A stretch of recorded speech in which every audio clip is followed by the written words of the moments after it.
सभी अपने respective act के द्वारा ही गवर्न होते हैं।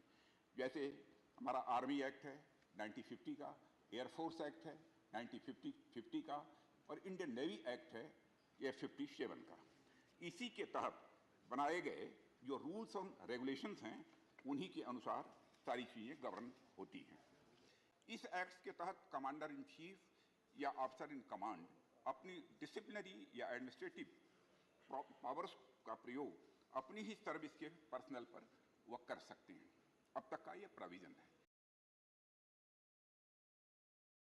दूसरी सर्विसेज से संबंधित पर्सनल जो उनके संगठन में कार्य कर रहे हैं पर डिसिप्लिनरी या एडमिनिस्ट्रेटिव पावर्स का प्रयोग करने का अभी तक अधिकार सभापति महोदय प्राप्त नहीं है। ऐसे प्रोविजन से इंटर सर्विसेज ऑर्गेनाइजेशंस में स्वाभाविक रूप से कई बार समस्याएं खड़ी होती हैं, खासकर तब जब किसी इंसिडेंट में विभिन्न सर्विसेज के पर्सनल इन्वॉल्व होते हैं और उन पर डिसिप्लिनरी या एडमिनिस्ट्रेटिव एक्शन के लिए इंटर सर्विसेज ऑर्गेनाइजेशंस में कार्यरत पर्सनल को उनके पेरेंट सर्विस यूनिट्स में वापस भेजने की आवश्यकता पड़ती है। यदि कार्रवाई करनी है तो फिर उनको अपने पेरेंट ऑर्गेनाइजेशन में भेजना पड़ता है। ऐसी स्थिति में पूरा प्रोसेस न केवल टाइम कंज्यूमिंग होता है बल्कि इसमें पर्सनल की आवाजाही के कारण अधिक धन का भी व्यय होता है। इसके अतिरिक्त यह भी समस्या आती है कि कई बार एक ही ऑफेंस के लिए अलग अलग जगहों की अथॉरिटीज जो होती हैं उनके द्वारा अलग अलग निर्णय लिए जाते हैं। क्वांटम ऑफ पनिशमेंट किसी को अधिक किसी को कम यह स्वाभाविक रूप से होता है, जिसके परिणाम स्वरूप विसंगतियां पैदा होती हैं। सभापति महोदय, इसलिए सभी इंटर सर्विसेज ऑर्गेनाइजेशंस के कमांडर इन चीफ या ऑफिसर्स इन कमांड के लिए उनके ऑर्गेनाइजेशंस में डिसिप्लिन को बनाए रखने के लिए एक इनेबलिंग एक्ट बनाया जा रहा है। अतः आर्मी, नेवी और एयरफोर्स से इनपुट्स लेकर ministry of law and justice के परामर्श से inter services organisations command control and discipline bill 2023 को ड्राफ्ट किया गया है। यह बिल हमारी सेना के अंदर प्रॉपर इंटीग्रेशन एंड ज्वाइंटनेस को प्रमोट करेगा। इसके साथ ही सभापति महोदय, यह बिल इंटर सर्विसेज ऑर्गेनाइजेशंस के चीफ्स को बेहतर डिसिप्लिनरी और एडमिनिस्ट्रेटिव पावर्स भी प्रदान करता है, जिससे वे अपने ऑर्गेनाइजेशंस में प्रभावी कमांड, कंट्रोल और डिसिप्लिन ला सकेंगे और हमारे सुरक्षा ढांचे को और मजबूत व बना सकेंगे। मैं सदन को यह विश्वास दिलाना चाहता हूं कि यह बिल भारत के सैन्य सुधारों की दिशा में एक मील का पत्थर साबित होगा। माननीय सभापति महोदय, मैं आपकी अनुमति से मैं inter services organisations command, control and discipline bill 2023 विधेयक पर विचार करने का प्रस्ताव करता हूं। धन्यवाद। Motion moved. I now call upon the members whose names have been received for participation in the discussion. Dr. Sashmit Patra. Sir, actually, Mr. Sujit Kumar would be speaking, sir. He's the number 2. He'll take all the time, sir. It's given a correction slip also. Sujit Kumar. Thank you, sir. Thank you. Thank you for your indulgence. Sir, this is an extremely important bill as far as our security is concerned and our territorial integrity is concerned. And Biju Janata Dal has always been with the government when it comes to India's security, so we support this bill. Sir, the Honorable Minister has already explained what is the rationale behind the bill. Sir, currently, personnel of the three services, namely Army, Navy and Air Force, are governed by their respective service acts. The Army personnel are governed by the Army Act 1950, Naval personnel are governed by the Naval Act 1957, Air Force personnel are governed by the Air Force Act of 1950. Sir, when these three acts came into force, personnel of these three organizations were largely serving in their respective organizations. But sir, of late, we have seen many inter-service organizations like the Andaman Nicobar Island Command, like the Training Institutes, National Defense College, National Defense Academy, or the Strategic Forces Command, or the Defense Space Agency. Now, sir, only an officer of the same service can initiate disciplinary proceedings over a personnel of that service. This, sir, directly impacts the command, control, and discipline of the personnel serving in the three service, in the inter-service organizations, roughly, shortly ISO. Because, sir, the commander-in-chief or the officer in command has no disciplinary authority over any personnel of the other two organizations, irrespective of whether they are serving in the ISO or not. So, sir, there is a lack of disciplinary authority, and anyone accused of a crime has to be sent back to the original organization from which that personnel belongs to for any disciplinary action or any administrative proceedings. Now, sir, this is time consuming. This has financial implications for our nation. And, sir, if the circumstances, if the facts are such that, there are multiple accused belonging to different organizations, namely Army, Navy, and Air Force, for the same set of offenses, then it becomes even more complicated, then because everyone has to be sent to their respective organization for disciplinary proceeding. Now, sir, this bill will have many tangible benefits because, as I have said, it will increase efficiency, it will increase discipline in the inter-service establishments, it will be less time consuming to initiate judicial proceedings or administrative actions against the accused. It will also lead to, I guess, expeditious disposal of cases, because now they don't have to be sent back to their parent organization. They can be tried by the commander-in-chief or the officer in command of the ISO. So they don't, since they don't have to be sent to their parent organization, it will be, there will be, the cases can be disposed of expeditiously. Now, sir, so now, ma'am, so we support this bill. While I'm speaking on this bill, I would also like to request Honorable Minister to speak during his remarks on the theaterization plan, which has been on the table for a while now. And the idea of the theaterization plan is to integrate the capabilities of our three services.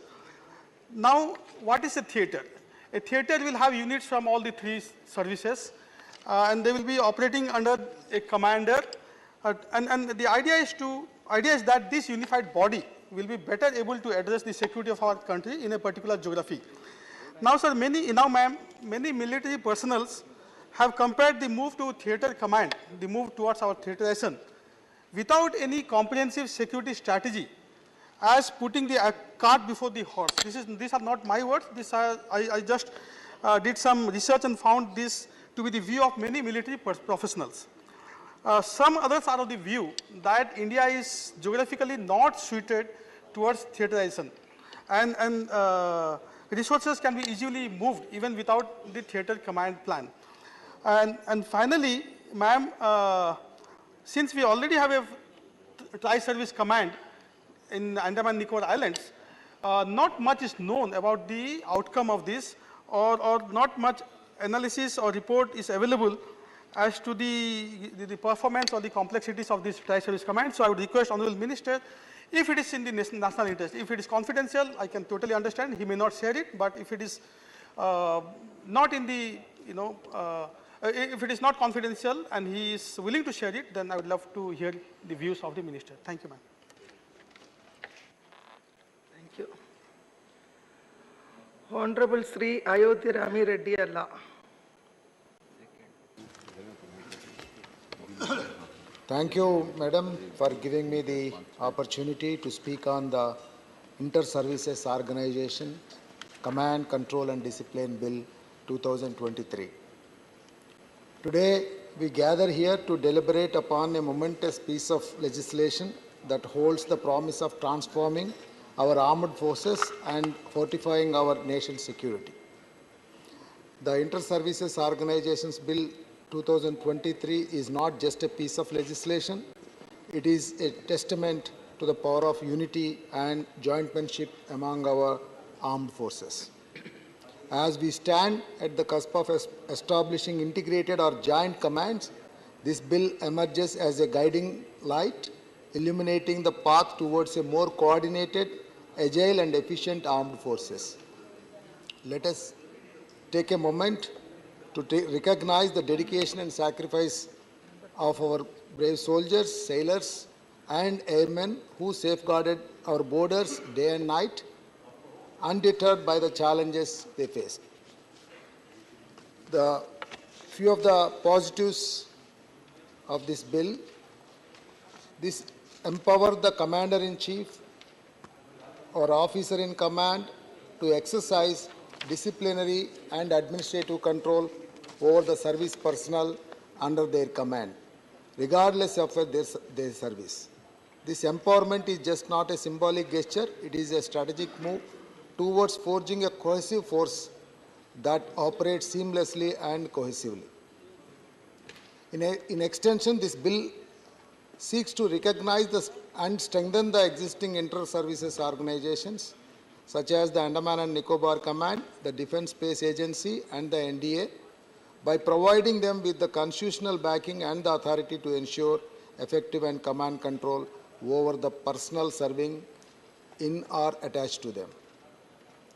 Furthermore, the central government is empowered to constitute the new inter-services organizations, each comprising personnel from at least two of the three services, the Army, the Navy, and the Air Force. This opens up avenues for greater cooperation, coordination, and synergy among our armed forces, ensuring that they operate as a unified entity, responding swiftly and effectively to any threat that may arise. This bill is the provision, there is a provision in the bill for joint services commands, which will operate under the command of a commander-in-chief. This is a significant stride towards the theaterization plan of our armed forces, enabling integrated planning and joint operations. Madam, as we witness nations around the world adapting to the changing nature of warfare, this move signifies our commitment to remain at the forefront of military excellence. So, few suggestions, Madam, as we lend our support to the ISO Command Control and Discipline Bill 2023, we have few suggestions to offer to the Union Government to consider. These suggestions aim to further strengthen our defense capabilities and enhance the security of our nation. The integration of entire marine system. As we recognize the importance of the maritime response to neighboring nations, it is crucial to integrate all aspects of the marine system. This includes not only naval support, but also marine merchants, fisheries, and trade capacities. A coordinating body at the apex level can assist in seamless integration and cooperation among these sectors, fostering a holistic and comprehensive approach to maritime security. Also, in an era of evolving threats, it is imperative that our armed forces adapt to the changed nature of warfare. Modern-day wars demand simultaneous operations across land, sea, and air, requiring a well-coordinated, multi-pronged strategy. The incorporation of net-centric operations, information warfare, cyber attacks, and the consideration of nuclear warhang is vital to address contemporary security challenges effectively. In conclusion, I stand before you to lend my wholehearted support to this transformative legislation bill. Thank you.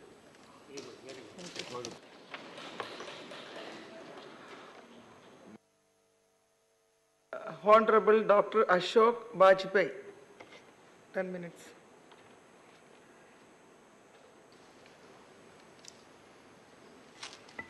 माननीय उपसभापति जी, ये अंतर सेवा संगठन विधेयक 2023 इस पर बोलने का आपने अवसर दिया, उसके लिए आपका बहुत बहुत आभार।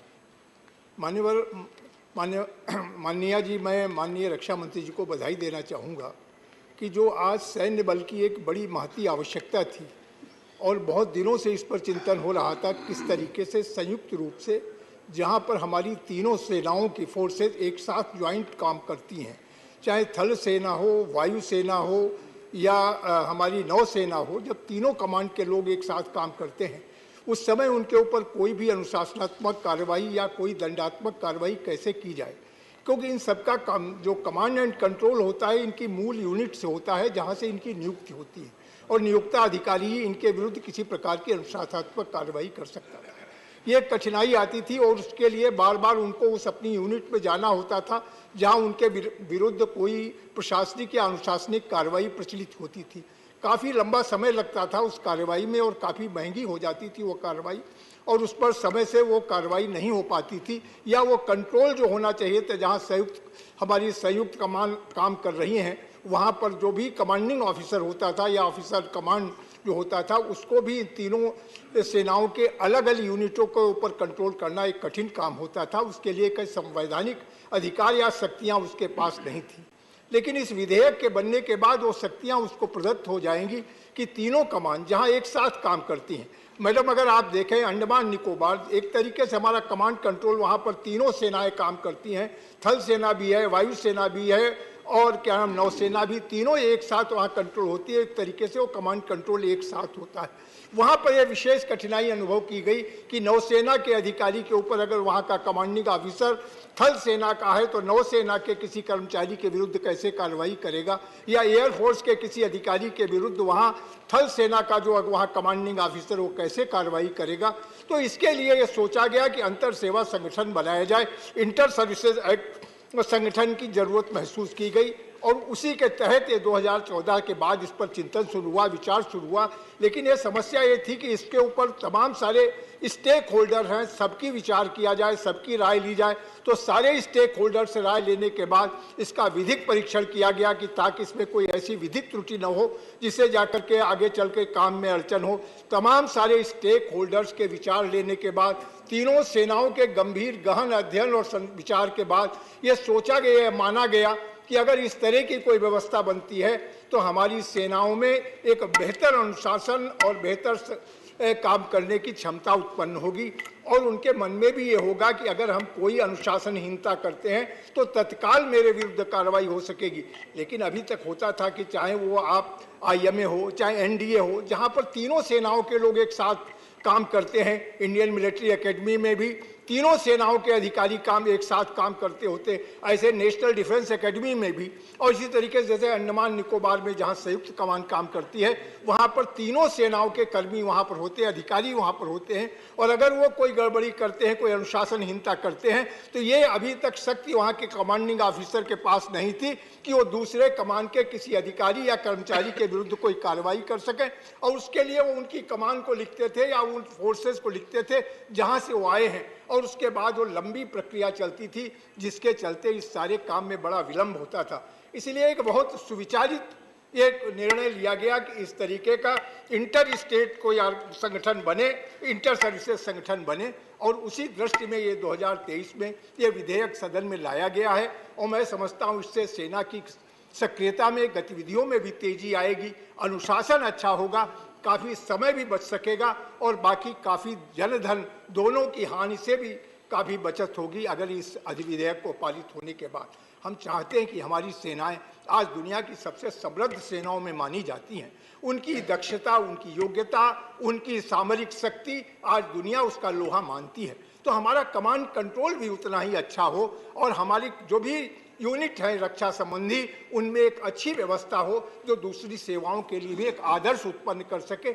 इसलिए इस विधेयक की मैडम आवश्यकता पड़ी। ये बहुत सारे लोग ये भी कह सकते हैं ये थिएटर कमांड बनाने की दिशा में, कोई ज्वाइंट थिएटर कमांड बनाने की दिशा में कोई कदम हो सकता है। मैडम कोई मंशा नहीं है, लेकिन ये ज्वाइंट जहां ऑपरेशन तीनों सेनाओं को एक साथ मिलकर जहां ऑपरेट करती हैं, एक साथ काम करती हैं, वहां के कर्मियों पर कैसे उन पर अनुशासन कायम किया जा सके, उनकी बेहतर सेवाएं कैसे उस संस्था को मिल सके, इसके लिए इस विधेयक की आवश्यकता पड़ी। इसका ज्वाइंट थिएटर कमांड से कोई और संबंध नहीं।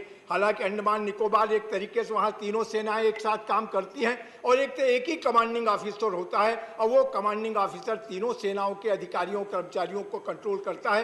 तो एक तरीके से वही ज्वाइंट कमांड उसकी होती है जो थिएटर कमांड की कल्पना है। लेकिन ये बिल्कुल उससे अलग है मैम, जिसको कि हम लोग इस विधेयक के रूप में यहाँ लाए हैं। लेकिन इससे हमारी जहाँ संयुक्त सेवाएं हैं, और इतना ही नहीं, केवल सेनाओं के ही नहीं, पैरामिलिट्री के लोग भी जहाँ ऐसी सेवाओं में हमसे संबद्ध होते हैं, उनके कर्मियों के विरुद्ध भी कार्रवाई करने का अधिकार इस विधेयक के बाद हमारे कमांडिंग ऑफिसर को होगा। और कमांडिंग ऑफिसर एक वरिष्ठ अधिकारी होगा चाहे वो सेना का होगा तो ब्रिगेडियर रैंक से नीचे का कोई कमांडिंग ऑफिसर नहीं होगा, जो कमांड कंट्रोल होगा ब्रिगेडियर से नीचे नहीं होगा। और इसी प्रकार से एयरफोर्स, नेवी और दूसरी भी सेवाओं के जो पैरेलल ऑफिसर्स हैं वो भी इससे कम रैंक के नहीं होंगे। ब्रिगेडियर और उससे ऊपर के अधिकारी ही कमांडिंग ऑफिसर होंगे जो इस तरीके की कार्रवाई उनके विरुद्ध अनुशासनात्मक कार्रवाई कर सकेंगे। इसलिए मैंने इस विधेयक के पक्ष में, ये विधेयक बहुत सोच समझ के लाया गया, बहुत सुविचारित विधेयक है। इससे हमारी रक्षा संबंधी मामलों में हमारी सक्रियता भी बढ़ेगी, हमारी गतिशीलता भी बढ़ेगी और बहुत सारे निर्णय जो बहुत समय तक विलंबित होते थे, जिनके ऊपर बहुत सारा पैसा खर्च होता था, वो भी बचेगा। और इस सब को हर तरीके से विचार करने के बाद ये विधेयक आया है। जैसा मैंने कहा कि सारे स्टेक होल्डर्स की राय ली गई है, सारी जुडिशियल उसको भी इस पे परव्यू में भी देखा गया, परीक्षण किया गया है कि इसकी जुडिशियल सेंटिटी क्या है, ताकि इसमें कोई ऐसी चीज़ न हो जो न्यायिक प्रक्रिया के विपरीत हो। इन सारी चीज़ों को ध्यान में रखकर इस विधेयक को लाने का काम किया गया है। मैं इसके लिए भारत सरकार को और देश के यशस्वी रक्षा मंत्री, माननीय रक्षा मंत्री जी को बधाई देना चाहता हूं, जिन्होंने बहुत ही सामयिक और बहुत ही आवश्यक विधेयक को सदन के सामने लाए हैं। और इस विधेयक को पारित होने से हमारी सेना की दक्षता बढ़ेगी, कार्यकुशलता बढ़ेगी और मैं समझता हूं अनुशासन में भी एक बड़ा परिवर्तन आएगा। आपने इस पर मुझे मौका दिया, बहुत बहुत धन्यवाद। Honorable Sri G.K. Vasan.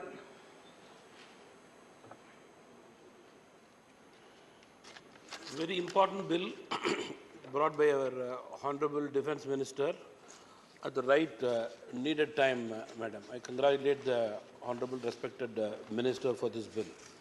This particular bill empowers our army for a better coordination and cooperation to achieve their final goal. Many laws in this bill have been amended. Many laws have been taken away, which is not necessary. Working together as a unit is very important in the three forces which this bill has achieved. Madam, this bill seeks to empower the Commander-in-Chief or Officer in Command of Inter-Services Organization to exercise disciplinary or administrative control over the service personnel under their command. There are 3-4 important aspects in this. One is inter-service organization. 2, control of inter-service organization. 3, other forces under central government. 4, Commander-in-Chief, he will be empowered to exercise all disciplinary and administrative powers vested. 4, commanding officer. The bill provides for a commanding officer who will be in command of unit of ship of establishment. The officer will also perform duty assigned by the Commander-in-Chief or office in command of the inter-service organization. This is the crux of the bill, ma'am. Everybody are given the subject in detail. I had only conclude by telling regarding indiscipline, which has to be corrected. Minister has been very categorical in bringing this bill, and I am sure this will stop indiscipline and bring more unity, and this is a milestone in our defense sector, madam. With this, I support this bill. Thank you very much. Lieutenant General Dr. D.P. Watts.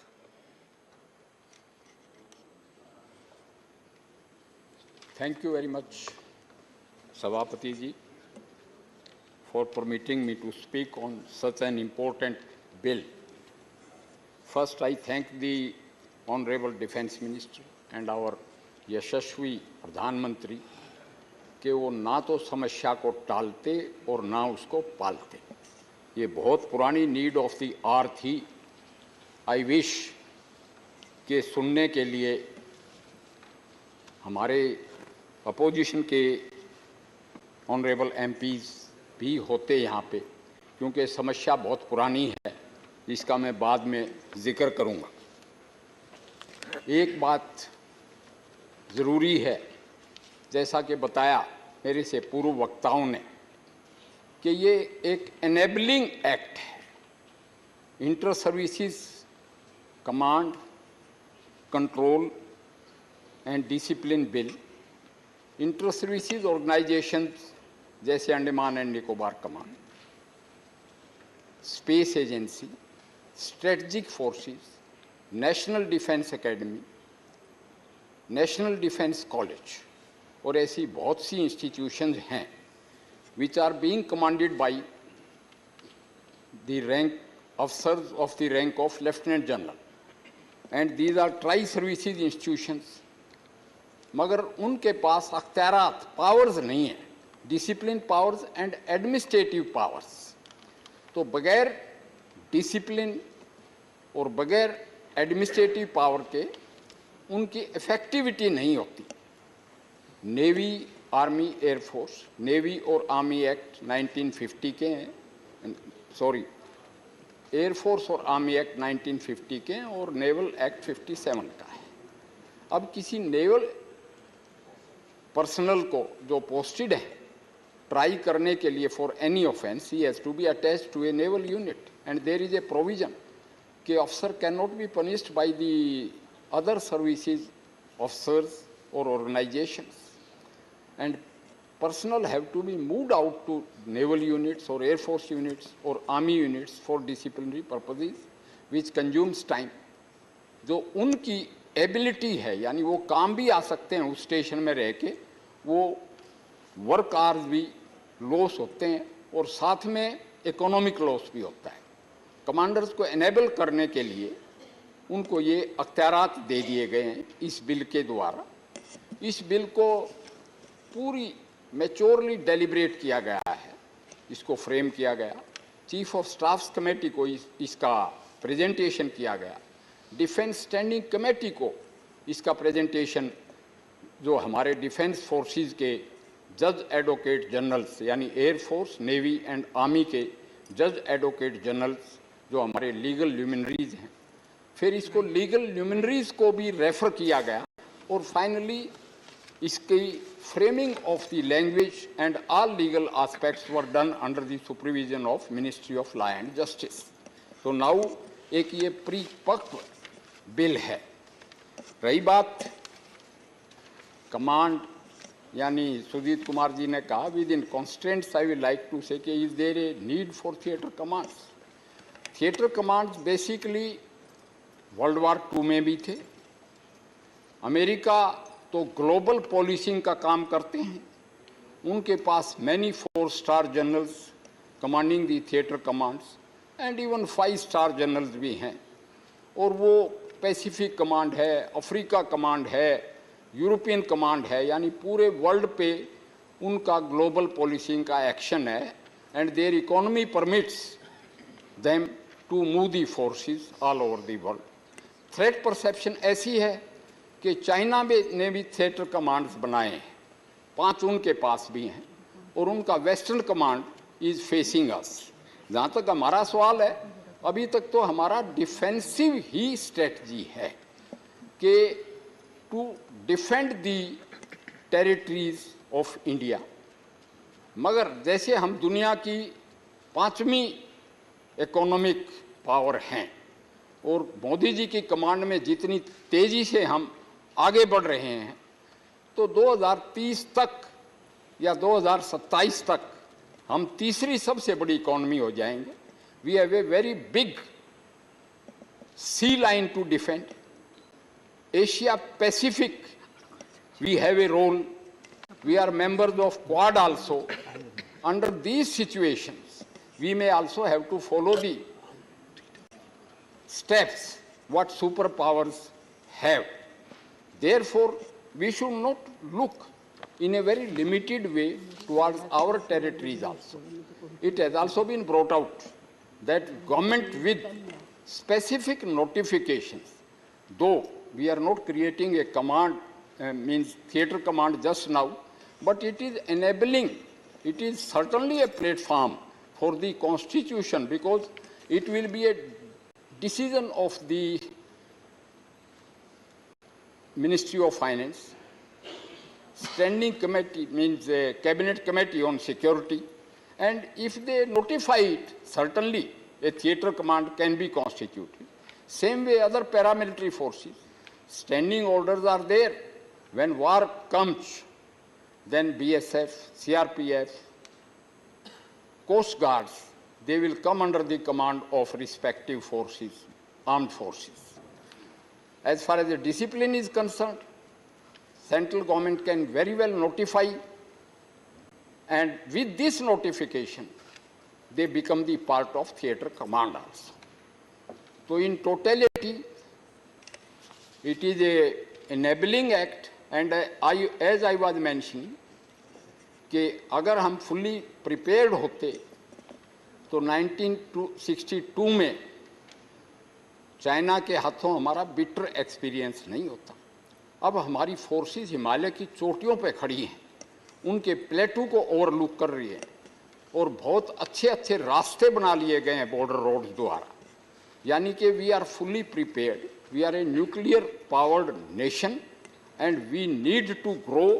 For that growth we need to strategize, prior proper planning, and then we have to exert our might.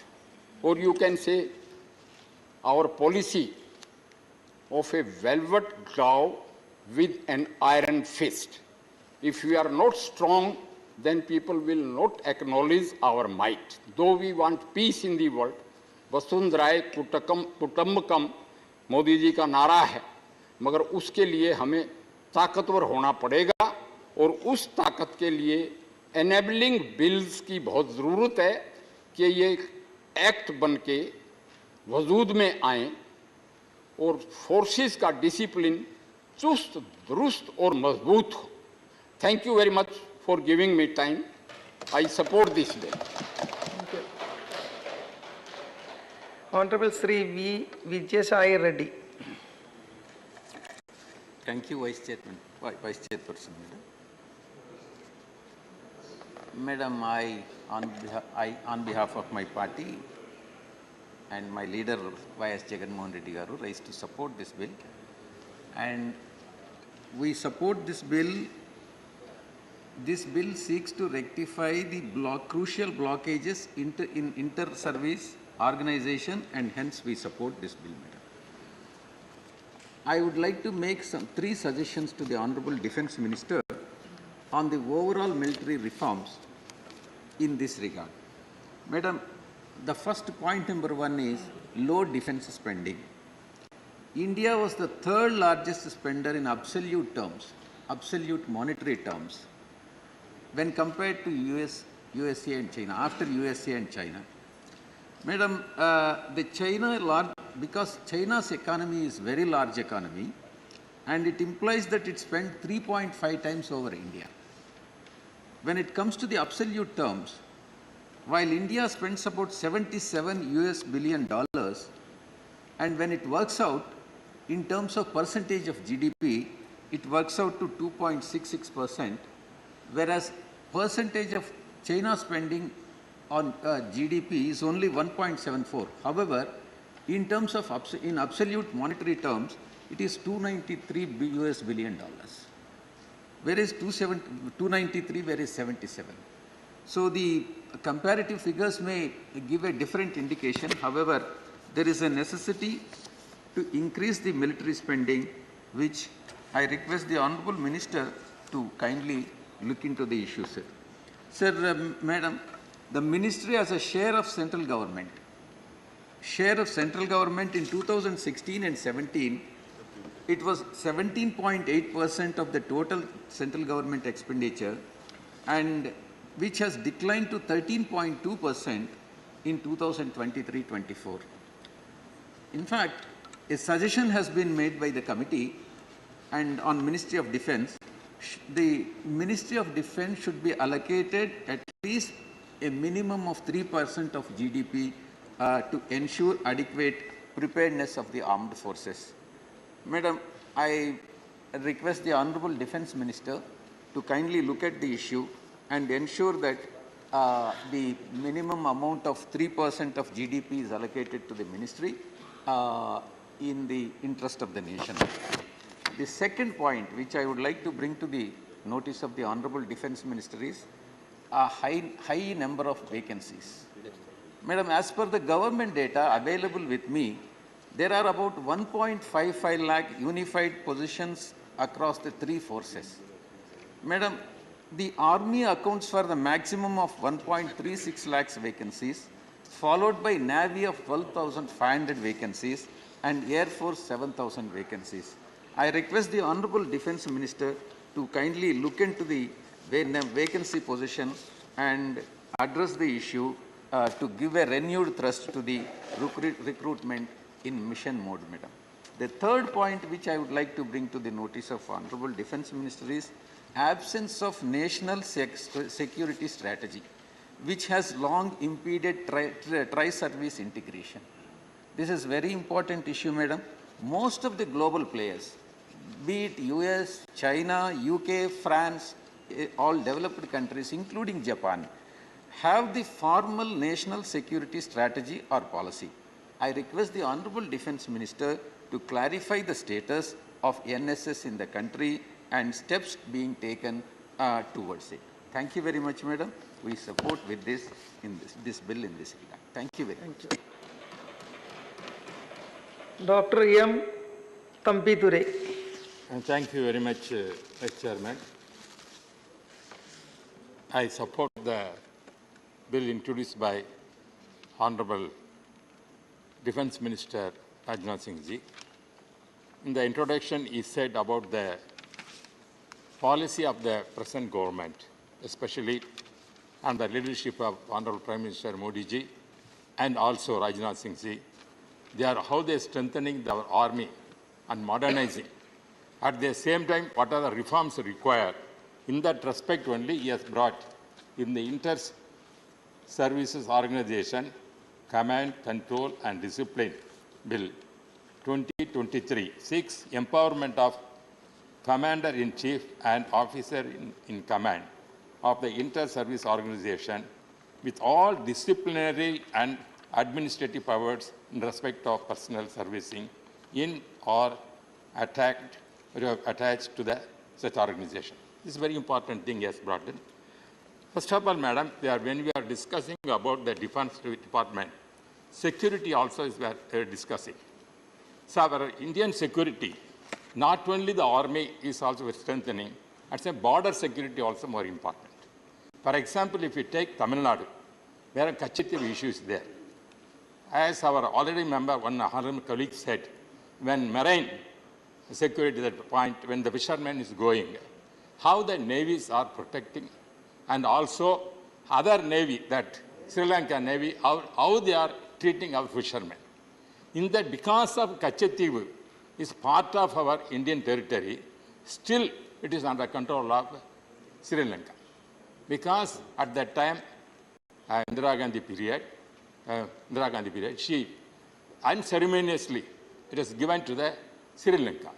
But it is not passed and approved by the parliament. Any territory, if you are giving to any other country, it has to be approved by parliament. Still, it is not yet approved. In this regard, our Honorable former Chief Minister, Madam Jayalalitha Ji, went to the Supreme Court and put a case that this Kachitiv is the part of our Indian territory, which because of that, Navy can also use that area and save our Tamil Nadu fishermen. That kind of way to secure give the protection, and not only the country and our fishermen community, Tamil Nadu fishermen, the Defence Minister has come forward to see that somehow the Kachitiv is still once again to come to our thing. That has to be done. We are requesting that. For a long time, they are demanding this issue. This is very, very important to solve the Tamil Nadu fishermen issue. And also Tamil Nadu fishermen, they are taking with the Sri Lankan Navy. They are shooting our fishermen. They are our Navy. I don't know what they are doing. Sometimes they are risking that they are not giving. But instead of that, all Tamil Nadu fishermen is taken to put in the prison of Sri Lanka. And we are gone requesting our Prime Minister to release them. But after taking NDA government, we have seen that our Honorable Prime Minister took a lot of steps to free our fishermen from Sri Lanka. We are appreciating that. We are not denying that. At the same time, for security reasons, especially defense reasons, not only you are bringing so many reforms, appreciate that. And discipline, I think, is very, very important. At the same time, defense area also important for the country. In that respect, I request Honorable our Defense Minister to see the Tamil Nadu demand for a long time to bring that once again the Kachit part of our Indian territory. That is my request, Madam. In that respect, I am supporting this bill. Thank you very much. Thank you. Honorable Sri Kanaka Medala Ravindra Kumar. Thank you, Madam, for giving this opportunity.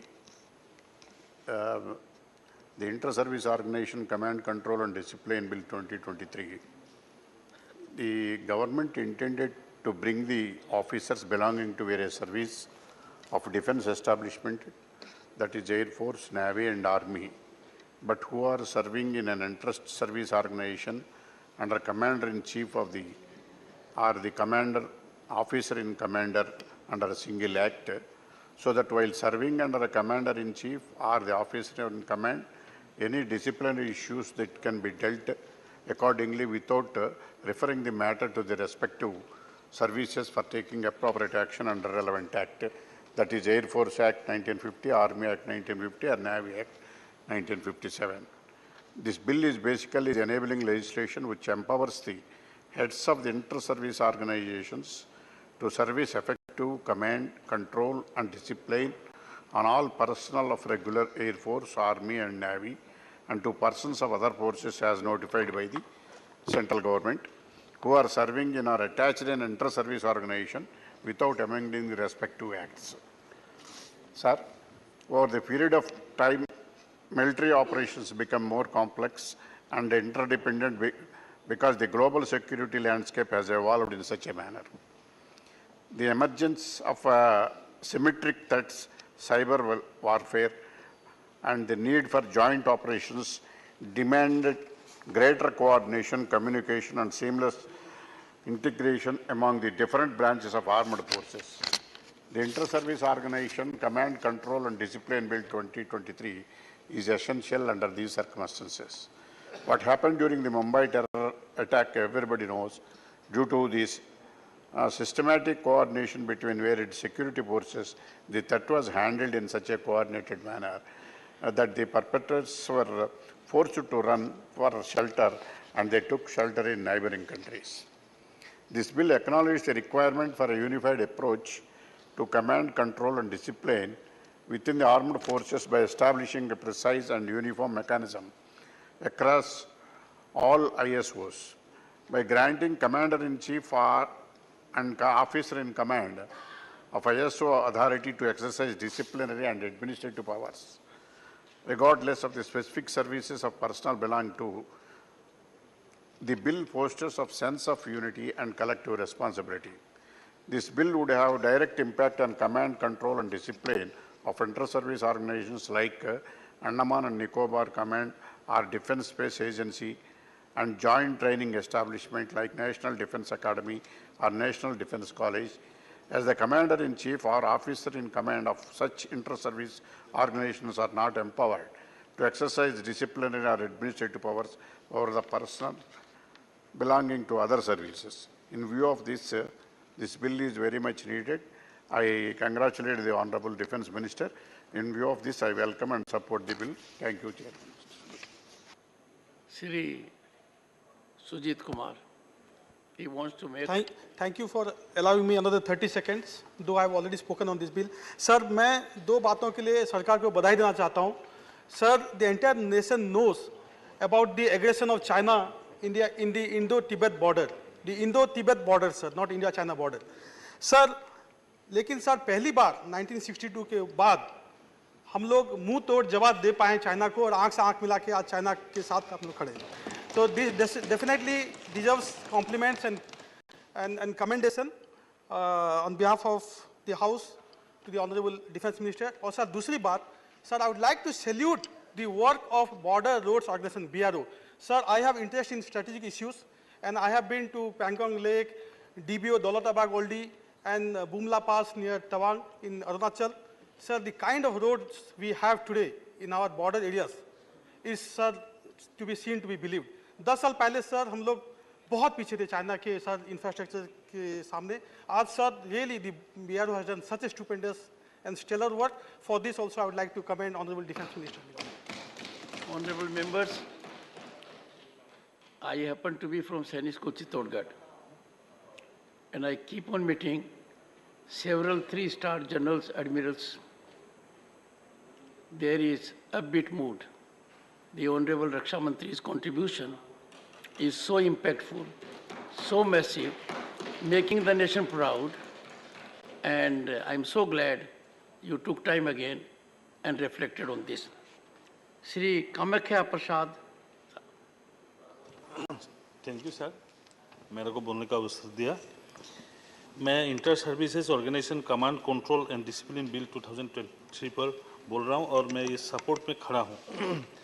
मैं honourable रक्षा मंत्री श्री राजनाथ सिंह जी को धन्यवाद देता हूं. क्या ये जो inter disciplinary services organisation command bill लाया, इसके लिए वो बहुत दिन से सोच भी रहा था और अभी वास्तव में आ रहा है.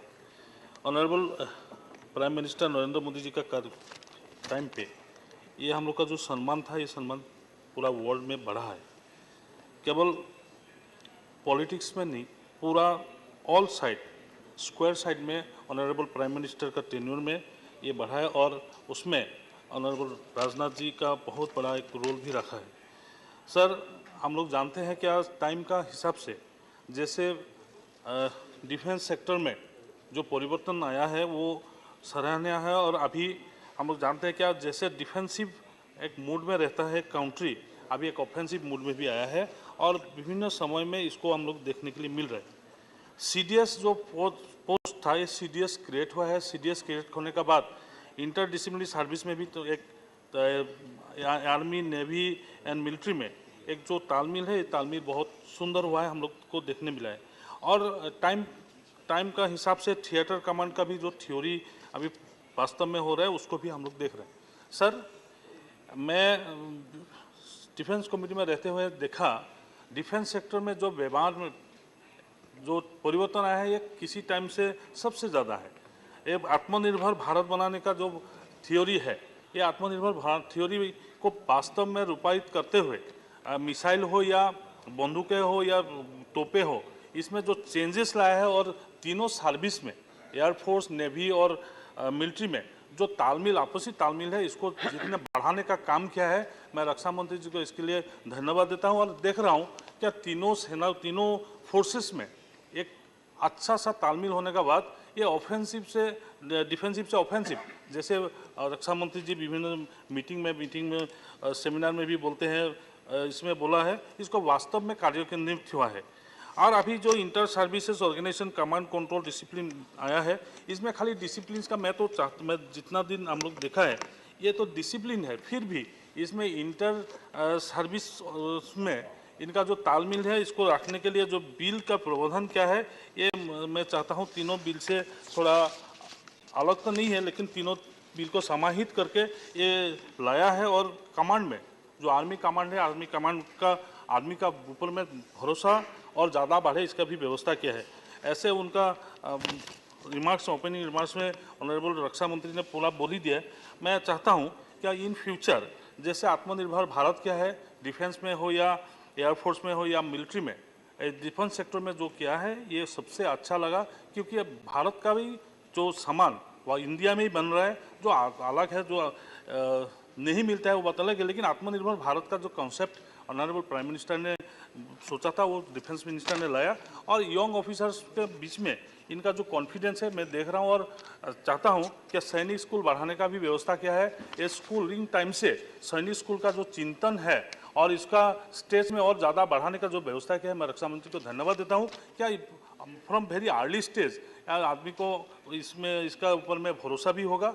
और जो अभी विभिन्न हम लोग का स्टेट्स में हो या में जो फोकस कर रहा है आर्मी का ऊपर में, ये भी अच्छा है. इंटर सर्विस ऑर्गेनाइजेशन में पूरा बिल में इसका विस्तृत विवरण है, इसलिए मैं बिल पे मैं नहीं जा रहा हूँ, इसका थीम में स्टेटमेंट्स ऑफ ऑब्जेक्शन रीजंस, और इसमें रक्षा मंत्री जी ने बोला है सर ये बात है क्या आदमी का मन में जो आर्मी का फोर्स का ऊपर में जो भरोसा था वो भरोसा बढ़ा है, और इंटर सर्विस इसमें इनका इंटर सर्विस तीनों फोर्स में जैसा इनका मानसिकता है इसको चेंज हो जाएगा, और फ्यूचर में एक सबसे बड़ा, सबसे विश्वगुरु जैसे बोल रहे हैं, सबसे बड़ा मिलिट्री फोर्स में रूपांतर होगा, विश्वास रखता हूँ। Thank you sir. Shri Rajnath Singh to reply the discussion. आदरणीय सभापति महोदय,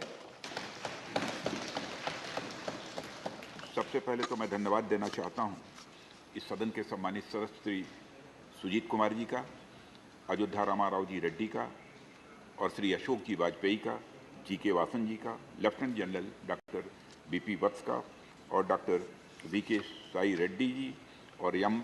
थम्बेदुरई जी और कामाख्या प्रसाद जी का। इसलिए बधाई देना चाहता हूं कि इन लोगों ने इस बिल का यहाँ समर्थन किया है, वहीं पर जो कुछ भी सुझाव आवश्यक थे वह सुझाव भी उन्होंने दिया है।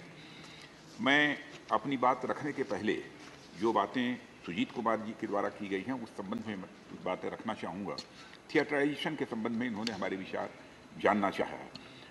मैं समझता हूँ कि थिएटराइजेशन एक अलग सब्जेक्ट है और इस संबंध में अभी कुछ कहना या प्रीमेच्योर होगा, लेकिन इतना मैं जरूर आश्वस्त करना चाहता हूँ कि यदि थिएटराइजेशन होता है तो यह हमारा जो एक्ट है तो एक सामान्य नोटिफिकेशन के द्वारा, एक सामान्य अधिसूचना के द्वारा यह जो है हमारा जो थिएटर कमांड होगा उस पर भी यह प्रभावी होगा, यह मैं जानकारी देना चाहता हूँ। और हमारे रामा रेड्डी जी ने मैरीटाइम सिस्टम और एजेंसी के क्लोज कोऑर्डिनेशन की बात उन्होंने कही है। मैं इतना आश्वस्त करना चाहता हूँ सदन को, सभापति महोदय आपके माध्यम से, कि हमारा मैरीटाइम इंटरेस्ट पूरी तरह से प्रोटेक्टेड है। इस सदन को कोई चिंता करने की कोई आवश्यकता नहीं है। और यह भी मैं आश्वस्त करना चाहता हूं कि हर प्रकार के वारफेयर के लिए हम पूरी तरह से तैयार हैं और यह तैयारी का सिलसिला लगातार आगे बढ़ता ही जा रहा है। यहाँ पर हमारे रेड्डी साहब ने कुछ और बातें कही हैं। वह कही है उन्होंने जनरली सपोर्टेड लो डिफेंस स्पेंडिंग के बारे में कहा है और वैकेंसीज इन आर्म्ड फोर्सेस के बारे में कहा है और नेशनल सिक्योरिटी स्ट्रेटजी के बारे में कहा है।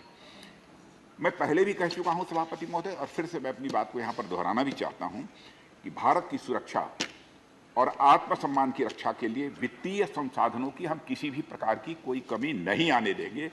और जहां पर बल्कि मैं कहना चाहता हूं कि जितने वित्तीय संसाधन उपलब्ध हैं उसके अंतर्गत हमारा जो टारगेट है उस टारगेट को अचीव करने के लिए इन्हीं संसाधनों के अंतर्गत ही हम लगातार काम कर रहे हैं। 3 to 4% ऑफ जीडीपी की जो बात कही जा रही है, मैं समझता हूं कि इसकी कोई आवश्यकता नहीं है। 3 to 4% ऑफ जीडीपी ही क्यों, आवश्यकता पड़ी तो 5%, 6% ऑफ जीडीपी भी इस देश की सिक्योरिटी के लिए और हमारी डिफेंस के लिए खर्च किया जा सकता है। वैकेंसी को भरा जाना एक कंटिन्यूअस प्रोसेस है और लगातार इस समय भर्ती चल रही है।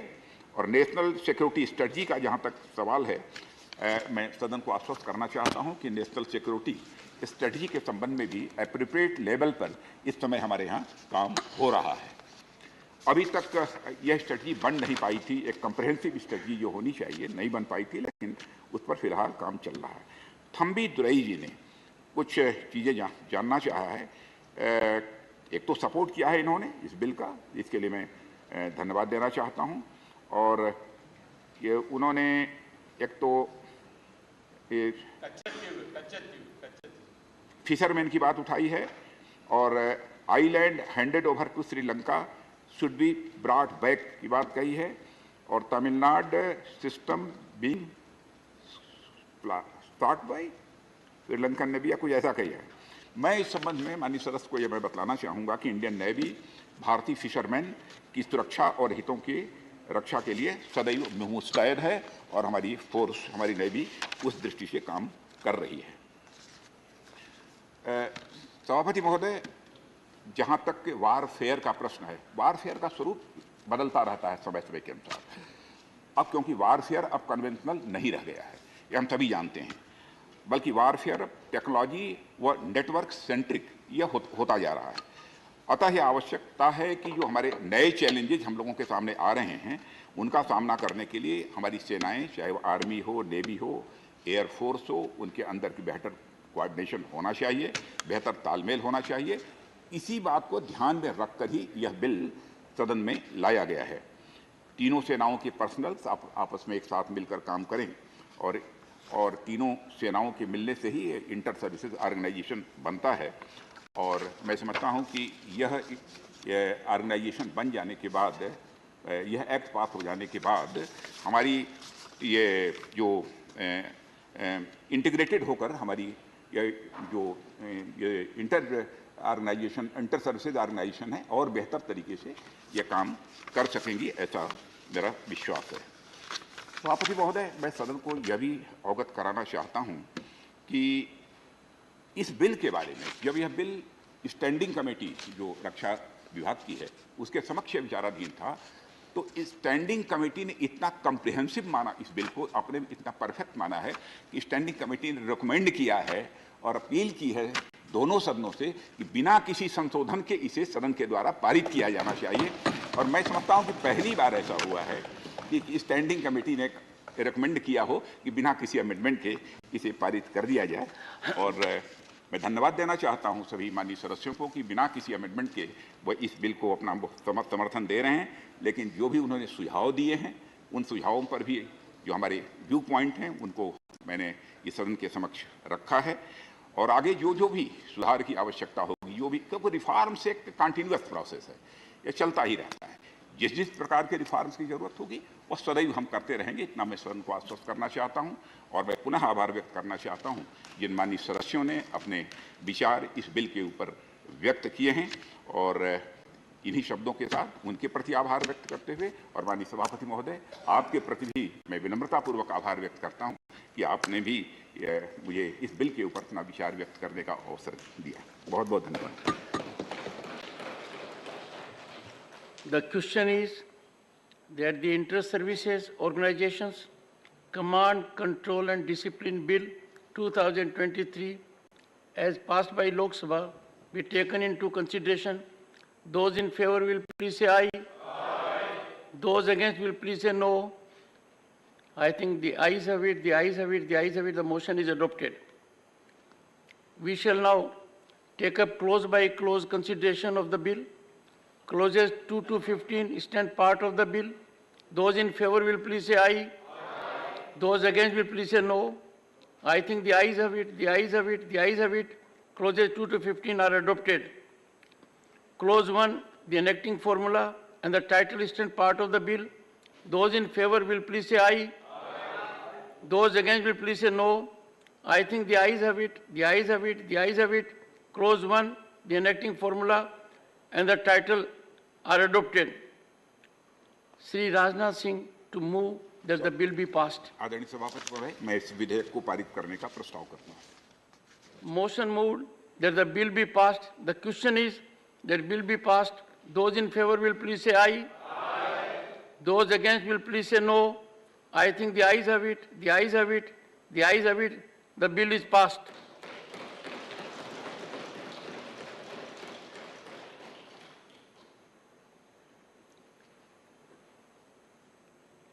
Shri Dharmendra Pradhan to move a motion for consideration of the Indian Institutes of Management Amendment Bill 2023.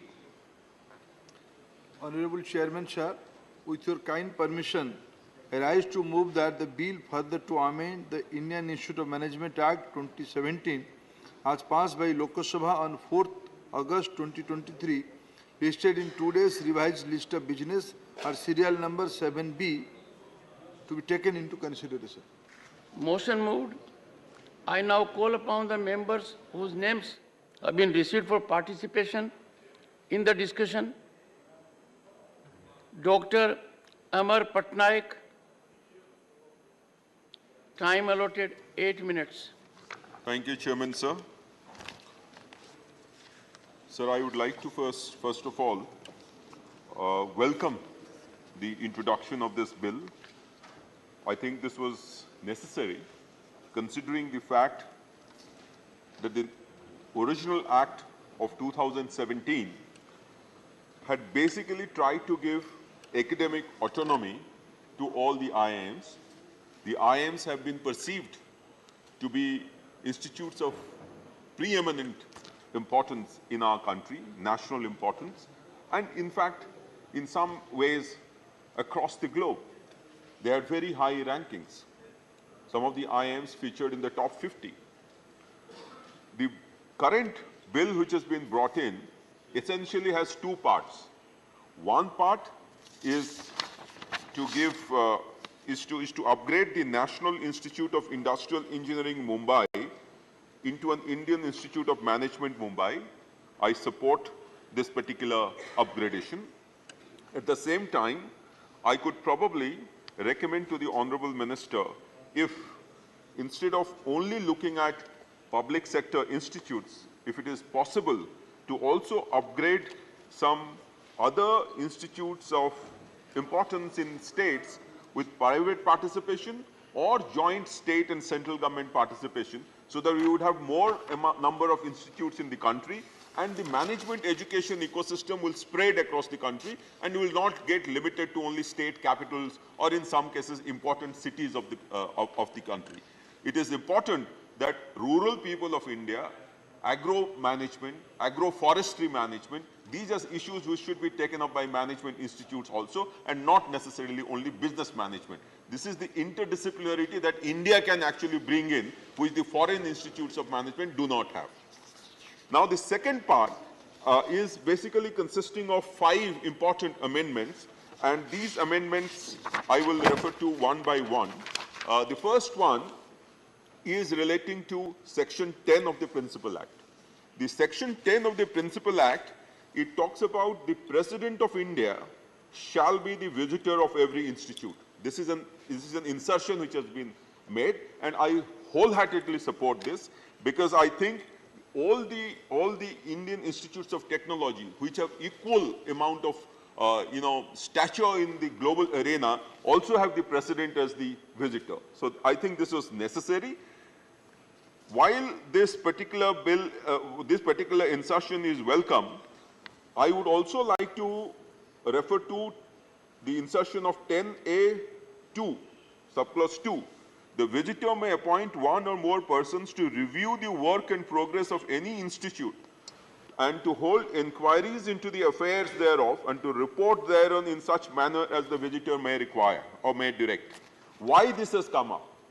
This has come up, Honorable Chair, because the existing situation in the Indian Institutes of Management after the 2017 Act, which gave them complete freedom, operational, financial, academic, all kinds of freedom, they did not really institutionalize the kind of protocols required to deserve that kind of autonomy.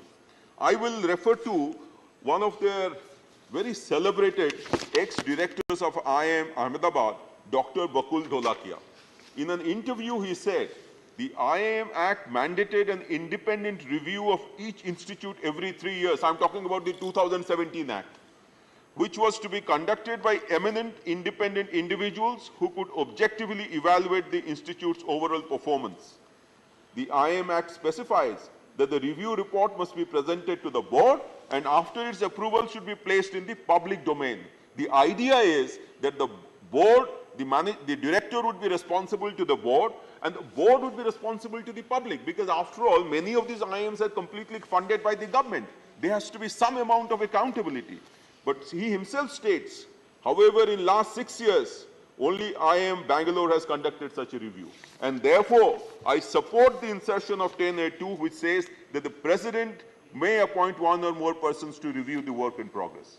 However, I would like to add a word of caution here. The word of caution is, I think the review of work in progress should be in areas other than academic and research related matters, because I think there the interference should be minimum unless the person who is reviewing is also an expert in that particular domain. I believe that autonomy and accountability go hand in hand. If you want autonomy, you also have to be accountable, which was not happening, and therefore this bill is welcome. inefficiency of the existing grievance redressal procedure and breakdown of the governance structure in the IIMs resulted in this particular introduction of these amendments in the original 2017 Act. However, as I said, while under-regulation is bad, over-regulation, which might lead to interference, is worse, far worse. So I think we have to be careful about this. The history has, however, revealed, and this is what Dr. Dholakia says, that government intervention in the IIM affairs has been very minimal. And this is really welcome. I hope this particular trend will continue despite the new introduction of a visitor and a committee to look after the affairs in terms of reviewing their performance from time to time. Then I'll come to the next section, section 16 of the Principal Act, which has been amended at subsection 3. It says that the director shall be appointed out of a panel of names recommended by a search-cum-selection committee to be constituted by the board consisting of XYZ. Now, the point here is, what has happened was that such a procedure already existed, but there was completely, it's a kind of inbreeding that was happening. There was nobody from outside. Now the president will be able to appoint somebody into the search and selection committee, which is welcome. I could again give a suggestion to the Honorable Minister here, since he is present here, that this process should not, however, be longer than the previous system. Would it be possible that the existing board, some of the members could be designated who will act as the search and selection committee, recommend a panel of names to the Government of India, to the President, who will do the selection, in which case the process may become faster. The next point is relating to the committee of certain experts believe that the IIMs are public institutions answerable to the people of India, and the bill will ensure they do not turn into private fiefdoms, which is what I explained just now. But there is also a belief that will there be unnecessary interference? The bill, however, precludes this possibility by ensuring that the President is at the helm of affairs while directing any kind of inquiry. Earlier, the inquiry is being ordered by the board itself into its affairs, there was definitely a conflict of interest. So I think the amendments are more or less in order. Only thing I would now hope that in 2009-10, IIM Ahmedabad ranked 11th in the Financial Times rankings for the one-year program and 41st in the economic rankings for the second two-year programs.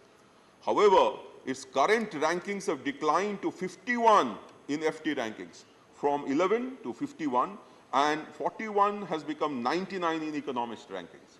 With these changes, and with kind of an affirmative intervention into the scheme of things, and under the direction of Honorable Minister, I am sure the rankings will improve and the ecosystem will improve. However, it is extremely important that the management education should spread across the country. People who are probably not able to learn in English and learn in local languages, some kind of mechanism could be held in which the IIMs could handhold some of these institutes at the state level and give them the courseware in local language, in which case the educational knowledge would spread, the management educational knowledge would spread, and this is required for all disciplines and not necessarily in business management. With these, I support the bill, commend the Minister and commend the government for bringing in these changes. Thank you so much, sir. धन्यवाद doctor Amar Patnaik ji. माननीय doctor Anil Agarwal. धन्यवाद उपसभापति महोदय। मैं आपका और अपनी party का धन्यवाद करता हूं कि इस महत्वपूर्ण बिल पर मुझे बोलने का मौका दिया। महोदय, 1961 में ये महसूस किया गया कि देश की अर्थव्यवस्था और डेवलपमेंट फाइनेंशियल ग्रोथ के लिए इंडियन इंस्टीट्यूट ऑफ मैनेजमेंट का संचालन किया जाए, जिसमें देश के बेहतर स्टूडेंट पढ़ें और देश की आर्थिक प्रगति करें। और उसी क्रम में दो institute, Indian institute of management शुरू किए गए, एक अहमदाबाद में इंडियन इंस्टीट्यूट ऑफ अहमदाबाद और इंडियन इंस्टीट्यूट ऑफ कलकत्ता। बाद में 4 इंस्टीट्यूट और बढ़ाए गए, Indian institute of Bangalore, Indian institute of management Lucknow, Indore और कोझिकोड। इस प्रकार 4 इंस्टीट्यूट और बढ़े और कुल मिला के 6 इंस्टीट्यूट बनाए गए। माननीय मोदी जी के आने के बाद 2014 के बाद जहां पिछले 70 वर्षों में लगभग 6 इंस्टीट्यूट थे, माननीय मोदी जी के आने के बाद 7 इंस्टीट्यूट बढ़ाए गए और इस प्रकार इन इंस्टीट्यूट्स की संख्या 13 हुई। आप समझ सकते हैं कि देश के यशस्वी माननीय प्रधानमंत्री नरेंद्र मोदी जी का जो देश को तीसरी बड़ी अर्थव्यवस्था बनाने का संकल्प है, उस पर कितना तेजी से काम कर रहा है और उनके इस सहयोग में हमारे माननीय शिक्षा मंत्री श्रीमान धर्मेंद्र प्रधान जी इसमें एक और इंस्टीट्यूट का इजाफा करने जा रहे हैं। महोदय, the national institute of industrial engineering Mumbai एक बहुत अच्छी संस्थान है और इसने देश के टेक्नो मैनेजरल स्ट्रेंथ में काफ़ी वृद्धि की है। लेकिन इस इंस्टीट्यूट में सब कुछ होने के बावजूद चूँकि नेशनल इम्पोर्टेंस का इसको दर्जा नहीं प्राप्त था, तो ये अपनी डिग्री नहीं दे पाते थे। उससे इंस्टीट्यूट की रैंकिंग में और इंस्टीट्यूट के छात्रों में थोड़ा सा एक मन में रहता था कि इतना सब होने के बावजूद हमको जो मान सम्मान मिलना चाहिए वो नहीं मिला। इसलिए इस बिल के माध्यम से उसको national institute of industrial engineering को अब ये इंडियन इंस्टीट्यूट ऑफ मैनेजमेंट का दर्जा दिया जा रहा है, जिसका मैं स्वागत करता हूं और मुझे पूर्ण विश्वास है माननीय शिक्षा मंत्री जी के नेतृत्व में ये इंस्टीट्यूट बहुत अच्छा काम करेगा। आज जब भारत में माननीय महोदय देश की अर्थव्यवस्था को हमको तीसरे स्थान पर लेके जाना है, तो हमें आवश्यकता है कि देश में अच्छे मैनेजमेंट इंस्टीट्यूट हों और उनके छात्रों के माध्यम से हम देश की अर्थव्यवस्था को गति दें। और आज न केवल ए कैटेगरी के, बी कैटेगरी, सी कैटेगरी, इस प्रकार के बहुत सारे इंस्टीट्यूट हैं जो अच्छे मैनेजरियल स्किल के साथ देश के अच्छे नागरिक और अच्छे मैनेजर बना रहे हैं, जो देश की अर्थव्यवस्था में काम बढ़ाने में काम कर रहे हैं। महोदय, इस इंस्टीट्यूट में 22-23 के लिए 65 करोड़ रुपए इसको बजट दिया गया था। बाद में इसमें 80 करोड़ रुपए इस बिल के माध्यम से इसको और दिया जा रहा है और ये केवल एक बार के लिए दिया जा रहा है, अन्य वर्षों में इसकी आवश्यकता नहीं होगी। मैं माननीय मंत्री जी से एक और अनुरोध करना चाहता हूँ कि हम जहाँ इतने अच्छे इंस्टीट्यूट बना रहे हैं मैनेजमेंट के, इनको हम लोग प्रैक्टिस करने के लिए भी अलाउ करें। ये एक मेरा सुझाव है।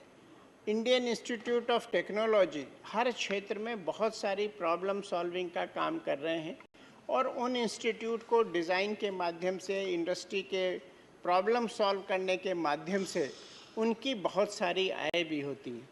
हमारे जितने प्रीमियर इंस्टीट्यूट हैं मैनेजमेंट के, अगर ये जो सिक इंडस्ट्रीज़ हैं या जिन इंडस्ट्री में मैनेजमेंट की प्रॉब्लम है, उनकी अगर मैनेजमेंट सॉल्विंग की प्रॉब्लम्स पे काम करेंगे तो मुझे लगता है ये एक बहुत अच्छा मील का पत्थर साबित हो सकता है मैनेजरियल स्किल्स को इम्प्रूव करने के लिए और इंडस्ट्री को ग्रोथ देने के लिए। महोदय, आज ये भी आवश्यक है कि हम अपने छात्रों को वर्ल्ड क्लास और पूरी दुनिया में स्थापित करें, उसके लिए भी दुबे जी, ये गलत परंपरा है। दुबे जी, माननीय सदस्य, जब माननीय सदस्य बोल रहे हो और उनके राशन के बीच में नहीं आना चाहिए। आप विराज पीछे बैठ जाए। धन्यवाद। कहीं बैठ जाओ। धन्यवाद उपसभापति महोदय।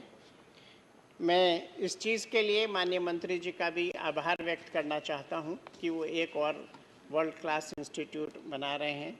आज दुनिया भर में जितने भी बड़े संस्थान हैं, जितनी बड़ी कंपनीज़ हैं, उनमें बहुत सारे चीफ एग्जीक्यूटिव अफसर जो हैं वो भारत के हैं। भारत में उन्होंने शिक्षा दीक्षा ग्रहण की है और आज भारत का नाम जो है पूरे विश्व में रोशन कर रहे हैं।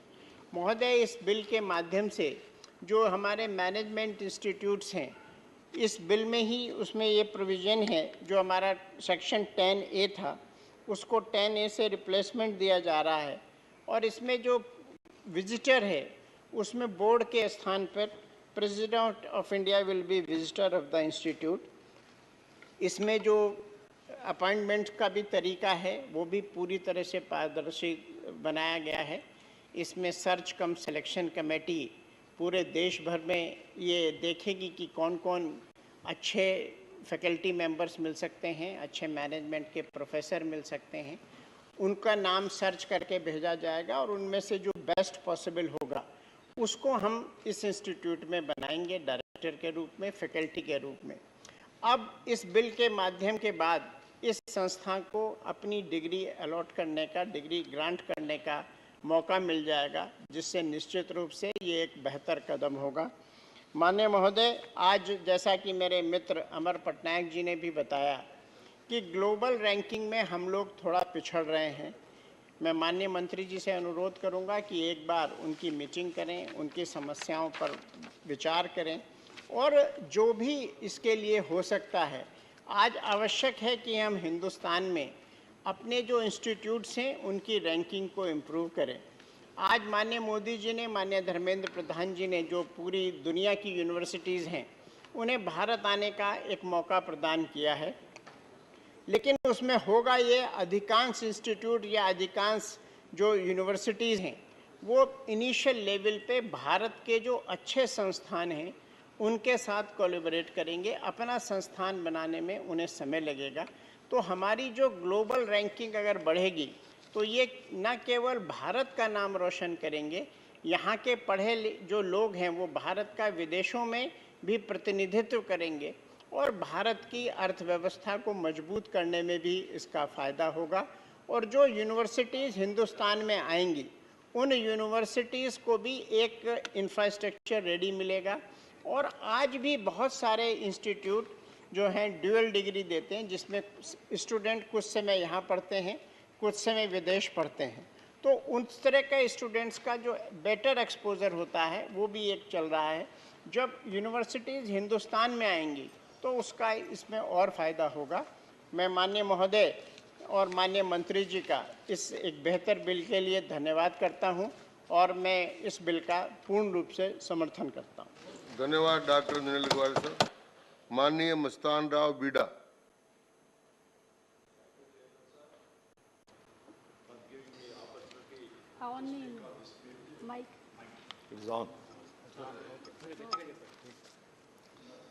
The Indian Institutes of Management, IIMs, are management education and research institutes in India.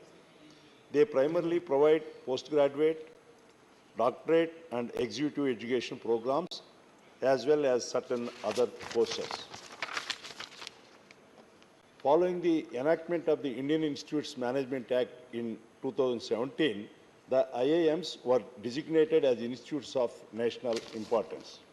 The Indian Institutes of Management Amendment Bill 2023 comes 6 years after the IIM Act of 2017. The amendment upgrades the National Institute of Industrial Engineering, Mumbai, to the Indian Institute of Management, IIM, including it in the IIM network. NITIE has encountered several hurdles as a result of its absence from any act of Parliament. With this amendment, there shall be further seats available for management aspirant, which is positive message for them. Honorable President of India is designated as the visitor of each institute under the amendment. The presence of the visitor shall give further strength to the system and also a centralized system of designating persons to examine an institute's work, undertaking investigations into its operations, and take necessary action depending on the results. However, there are certain pressing issues regarding the bill which I would like to highlight.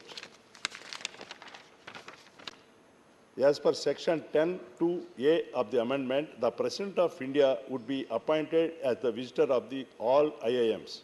The visitor is also endowed with the power to appoint one or two persons to assess the working and functioning of IIMs and provide a report on the same. Can the Minister please state the reasons and the need for appointing a visitor to IIMs, given it directly leads to curtailing of autonomy of such institutes? Can the Honorable Minister also be state as to why the visitor's prior approval is required in appointing or nominating people for the said positions? Why has the autonomy of the IIMs being taken away? We should look at the top B schools and how they function to ensure that out IIMs are able to compete at the global stage. Institutions such as Harvard, Cambridge, Oxford, or Berkeley are being partially or sometimes fully funded by the government depending on the course. Yet they exercise a greater degree of autonomy. Management is a course that needs specialist and institutional freedom. On the first reading, it looks like that the bill is taking back what the 2017 amendment had given to them. The bill makes no mention of the exorbitantly high fees charged by the premier institutes.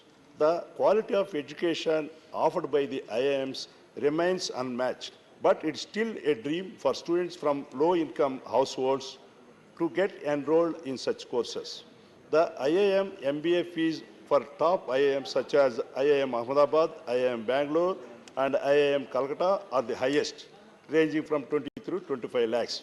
While there are provisions for scholarship offered by the governments and different IIMs, many students don't have the right guidance and coaching facilities in order to land on the merit list. Can the Honorable Minister clarify if any provisions would be made regarding fees waivers for financially weaker strata of the society? If the Ministry plans on the initiating coaching facilities aimed at preparing students for CATs from the weaker sections of the society. The provisions of IIM Act of 2017 enabled the board to launch an investigation into institute if it failed to operate in compliance with the Act. Such investigations were to be carried out by a retired High Court judge. However, the bill repeals all these provisions and proposes a new inquiry mechanism. It grants the visitor the ability to inquire. Can the Minister state the reasons for doing away with the Section 17 of the Act?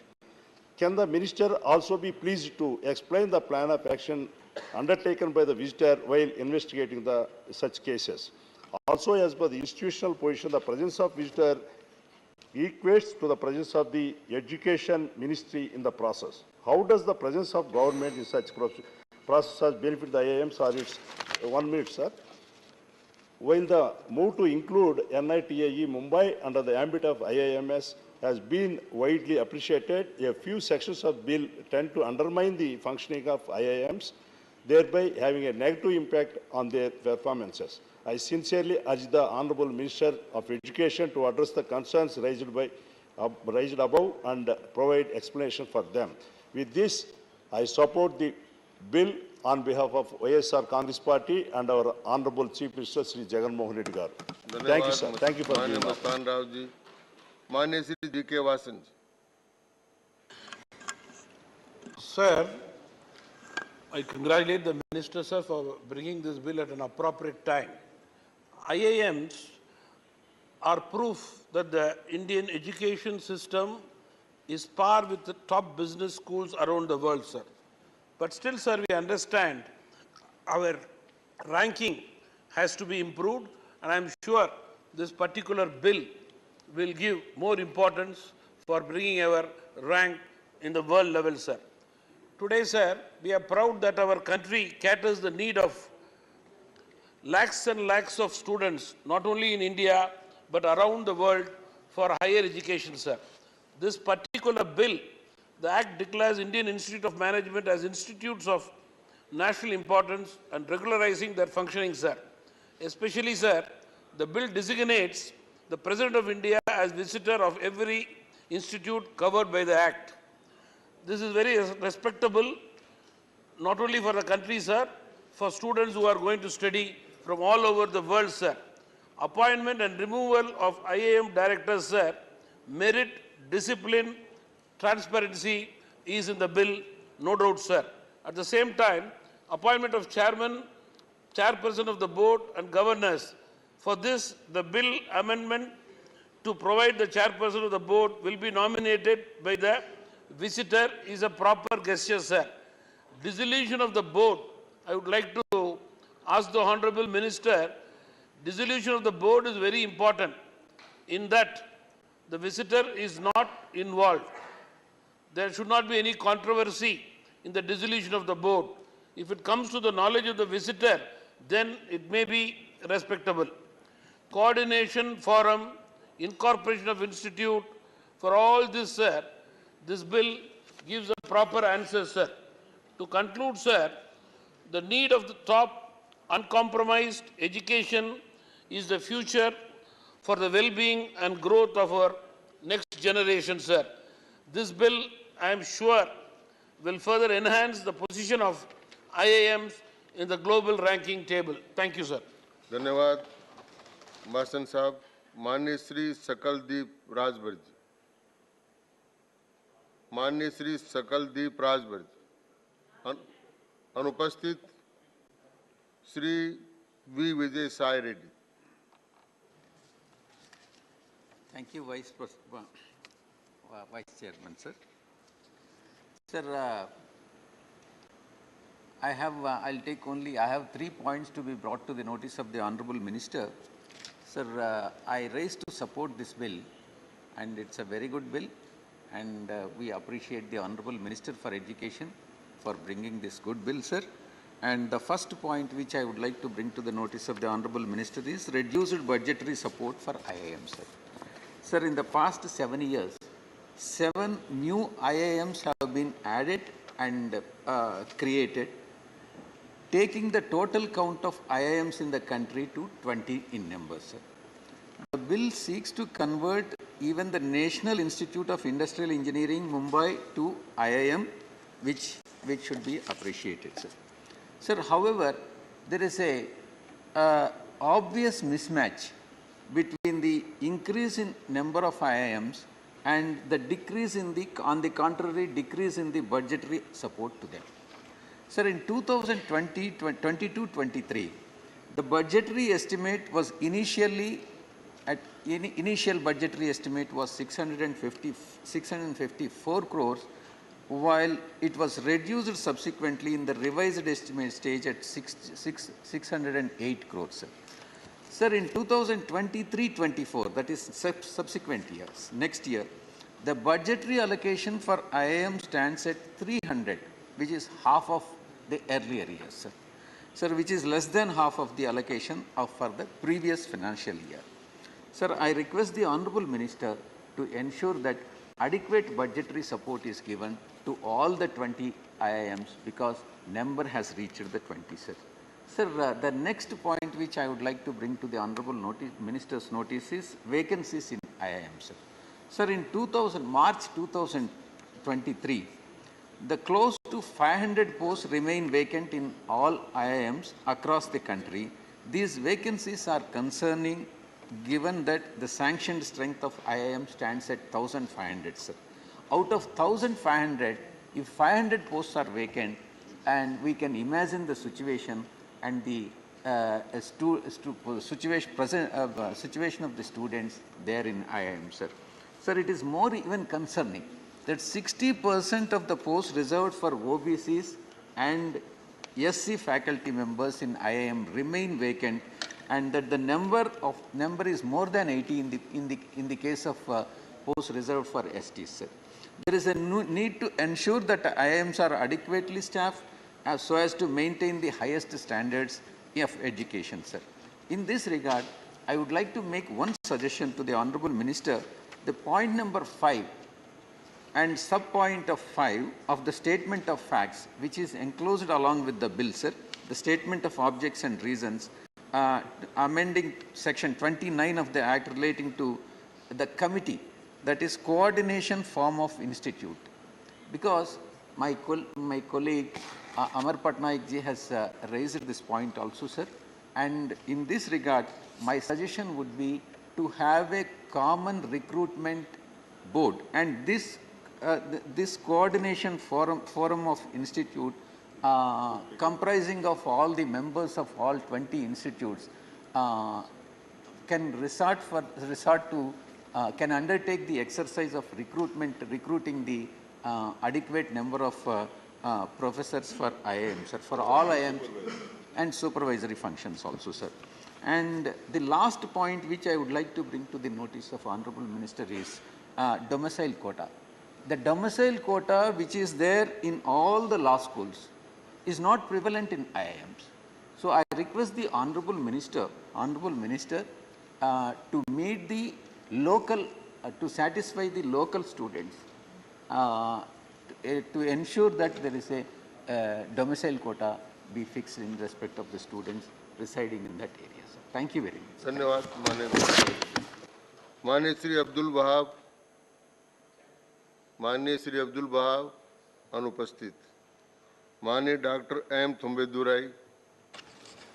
Thank you, Vice Chairman, sir, for allowing me to participate in the bill introduced by Honorable Education Minister. That is the amendment bill seeks to further amend the Indian Institute of Management Act 2017 and provides for upgrading the status of National Institute of Industrial Engineering of Bombay, and also the Indian Institute of Management Act 2000 annexed view to declare certain institutions like Ahmedabad and Calcutta as the standard of excellence, national excellence. Sir, welcomable suggestions, sir, welcomable movement as brought. Sir, you know that education is concurrent subject. It is also state subject and also central subject, because the central has every power to enact laws. There is no objection to that. At the same time, our members raise certain issue, especially Vijay already said.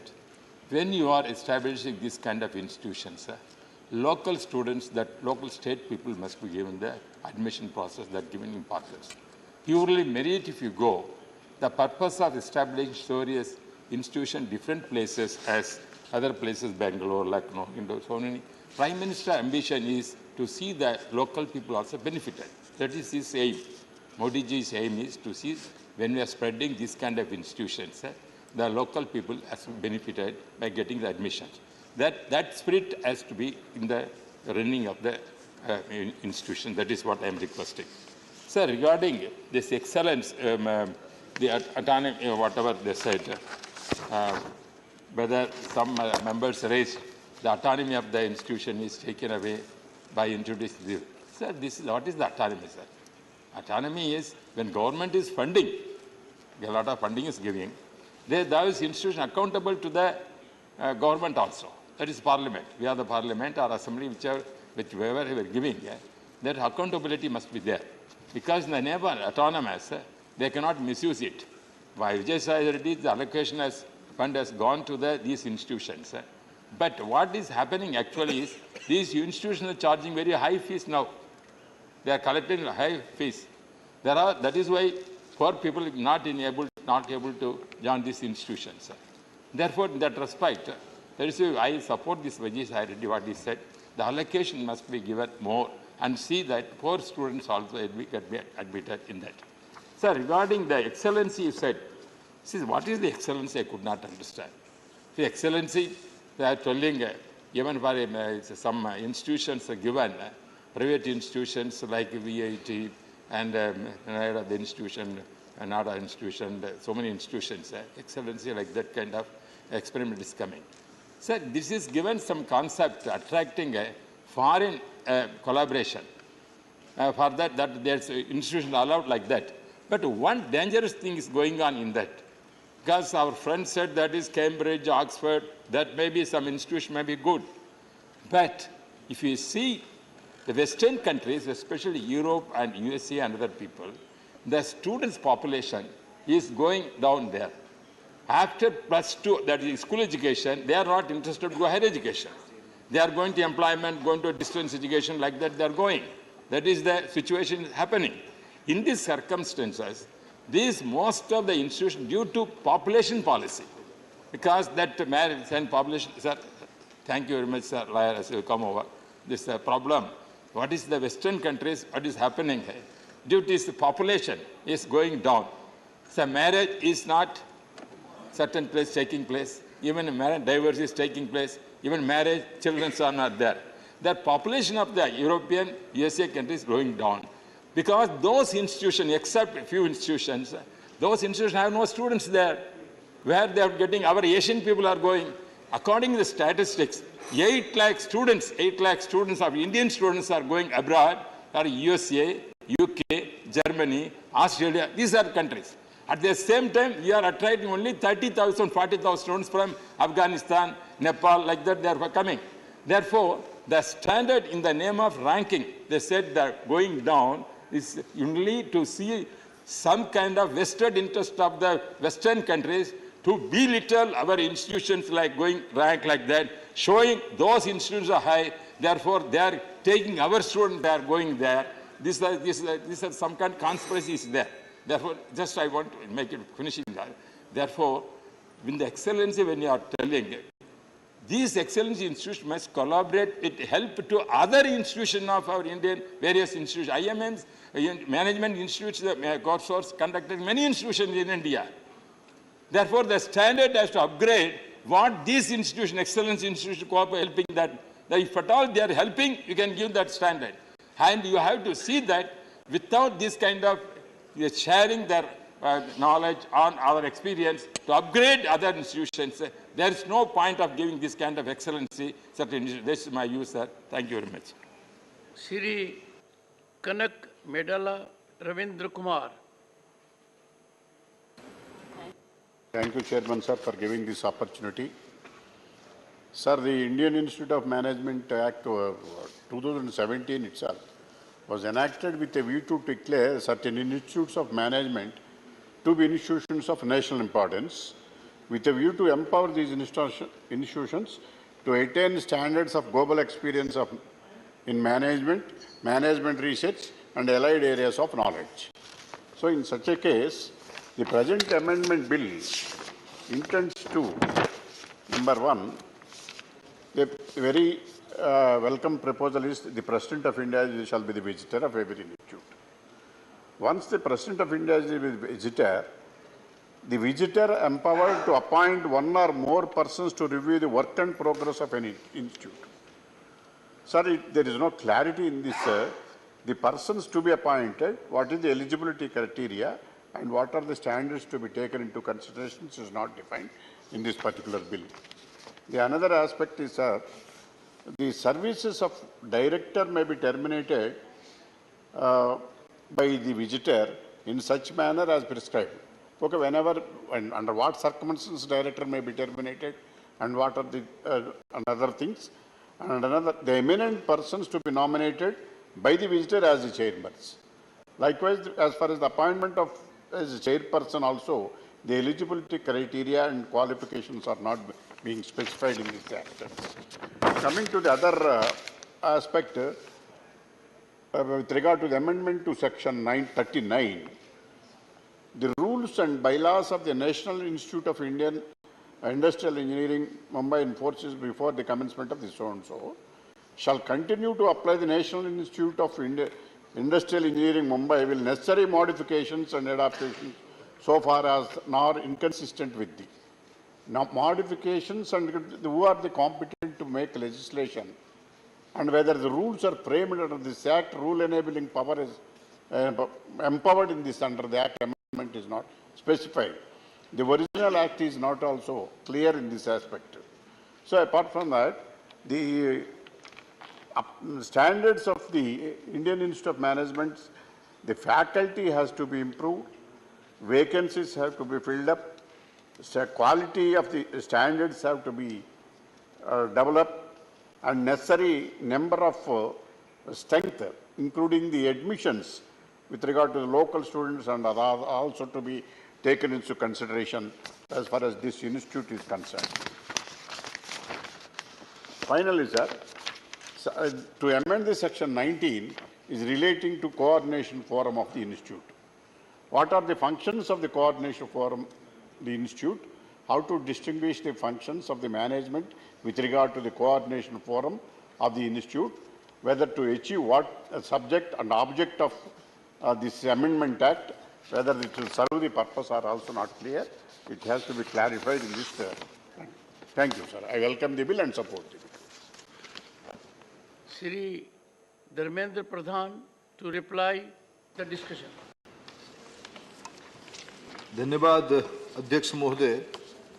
आदरणीय अमर पटनायक जी से लेके रविंद्र जी तक 7 सम्माननीय सदस्यों ने इस bill का समर्थन किया है। मैं आप सभी को आभार प्रकट करता हूं।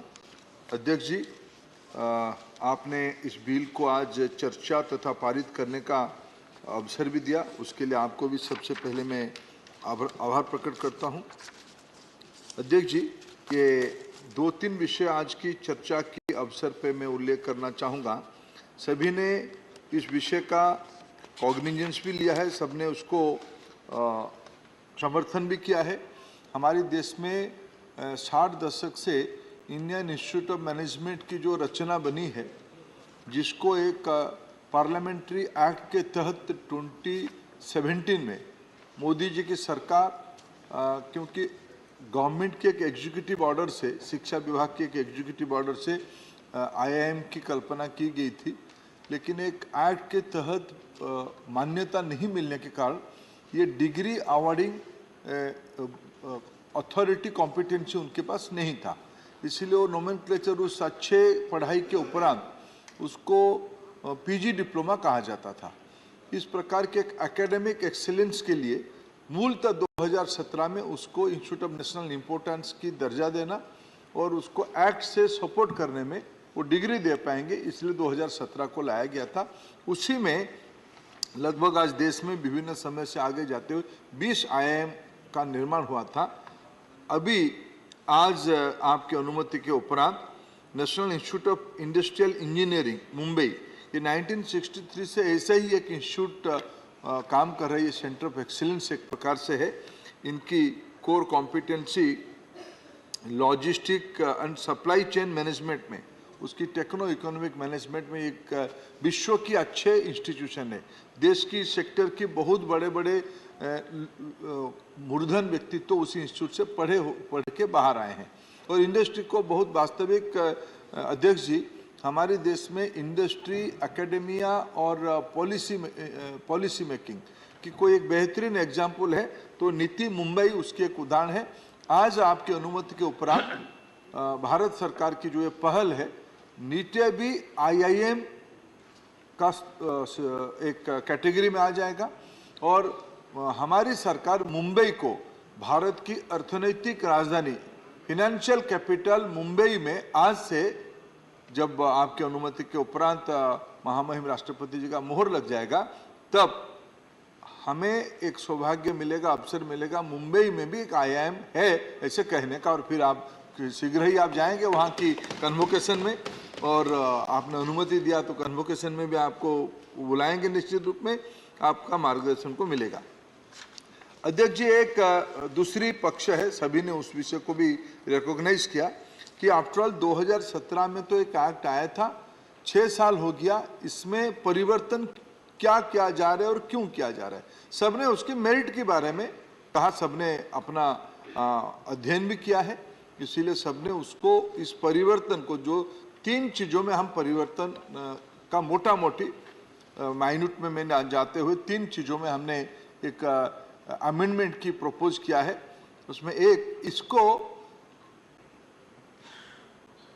हमारे देश में, जैसे अमर पटनायक जी ने कहा कि IIT भी उतनी ही बड़े ब्रांड है, IIM तो है ही, IIT भी उसकी इक्विवेलेंट, उससे बड़ा ब्रांड भी कहने से गलती नहीं होगी। IIT के गवर्नेंस स्ट्रक्चर है, हमारे देश में NIT के गवर्नेंस स्ट्रक्चर है, हमारे देश में स्टेम एजुकेशन बढ़ाने के लिए आइजर की कल्पना की गई है, 7 आइजर है, उसकी गवर्नेंस स्ट्रक्चर है। 2017 IIM एक्ट थोड़ा उसे भिन्न था। ये सारे की प्रमुख विजिटर होते हैं।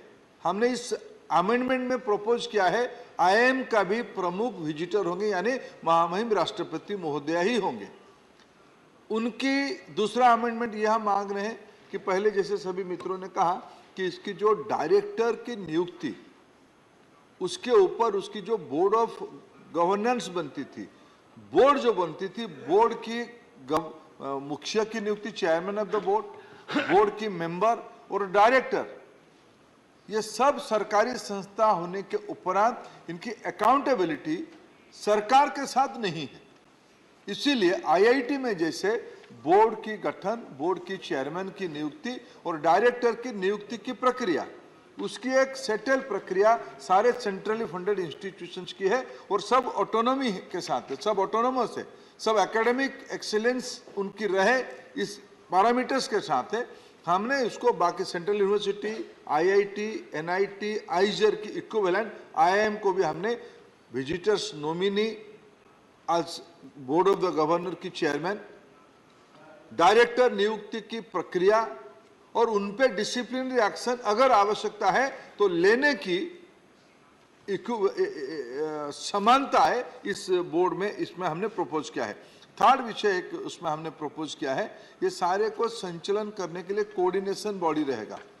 कोऑर्डिनेशन बॉडी के मुख्य भी एक पर्सन ऑफ एमिनेंस होंगे, उसकी नियुक्ति सरकार नहीं करेंगे, विजिटर करेंगे, यानी राष्ट्रपति महोदया करेंगे।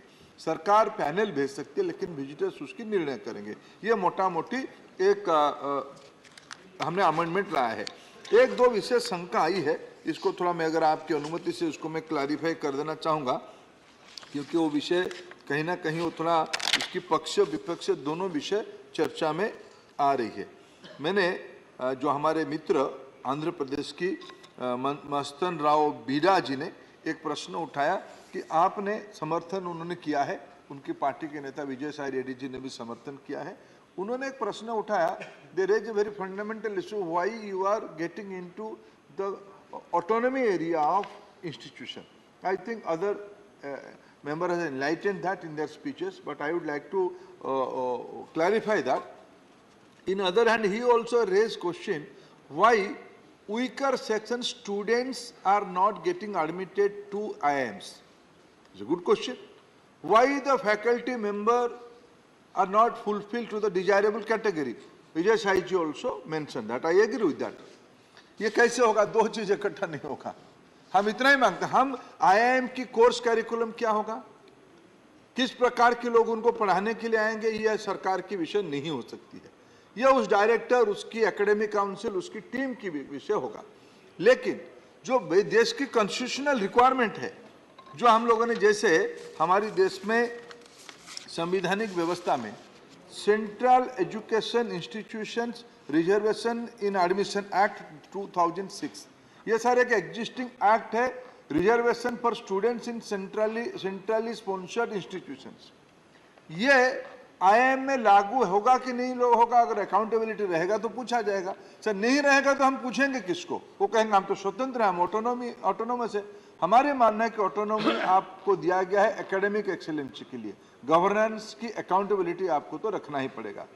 आपने प्रश्न पूछा कि भाई आपकी वैकेंसी इतनी है, ये कई सेंट्रल इंस्टीट्यूशंस की समस्या है। मैं आपको एक आज आपने अवसर दिया, मैं थोड़ा आज पूरा सदन रहता तो एक महत्वपूर्ण बात पे अच्छा चर्चा हो जाता, लेकिन मैं इसको रिकॉर्ड आपकी उपस्थिति में स्ट्रेट करना चाहता हूं। जो लोग कभी सामाजिक न्याय की बात कहते थे, संविधान में कई बार लोग बाबा साहेब आम्बेडकर जी के नाम लेते रहते हैं, रटते हैं।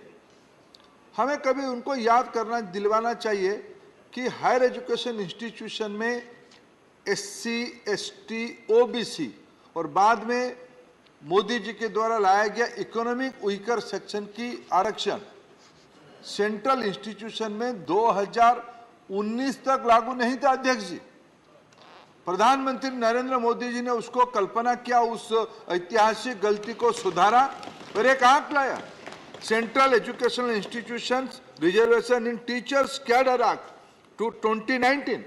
उसके बाद आज रोस्टर मेंटेन हो रहा है। पहले था दिया तो दिया, नहीं दिया तो नहीं दिया, कोई सामाजिक न्याय का पूरा करने की कोई कॉन्स्टिट्यूशनल एक्ट सपोर्टेड व्यवस्था नहीं थी।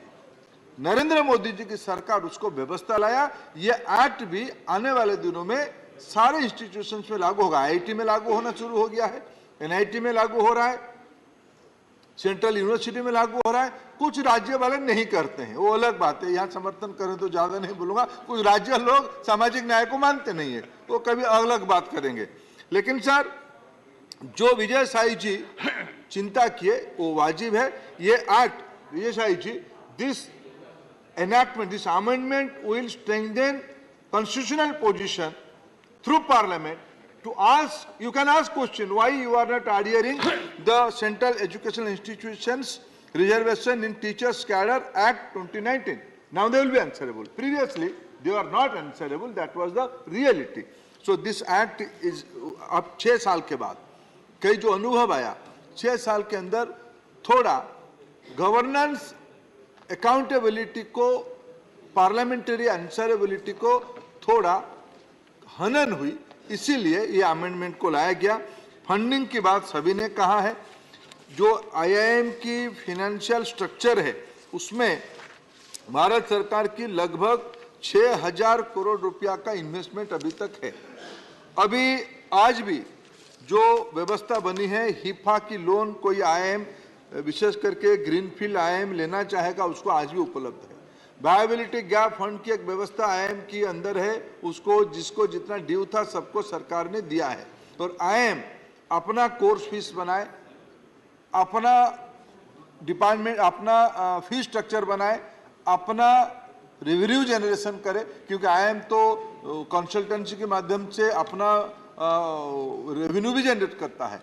बहुत आईआईएम अच्छा कर रहे हैं, सरकार उनको जो टाइमिंगली मदद करना नया आईआईएम को कर रहा है, आगे भी करते रहेगा। फंड की कोई इश्यू नहीं है। हमारे देश में आईआईएम की एक विश्वसनीयता, एक ब्रांड आज दुनिया में, अध्यक्ष महोदय,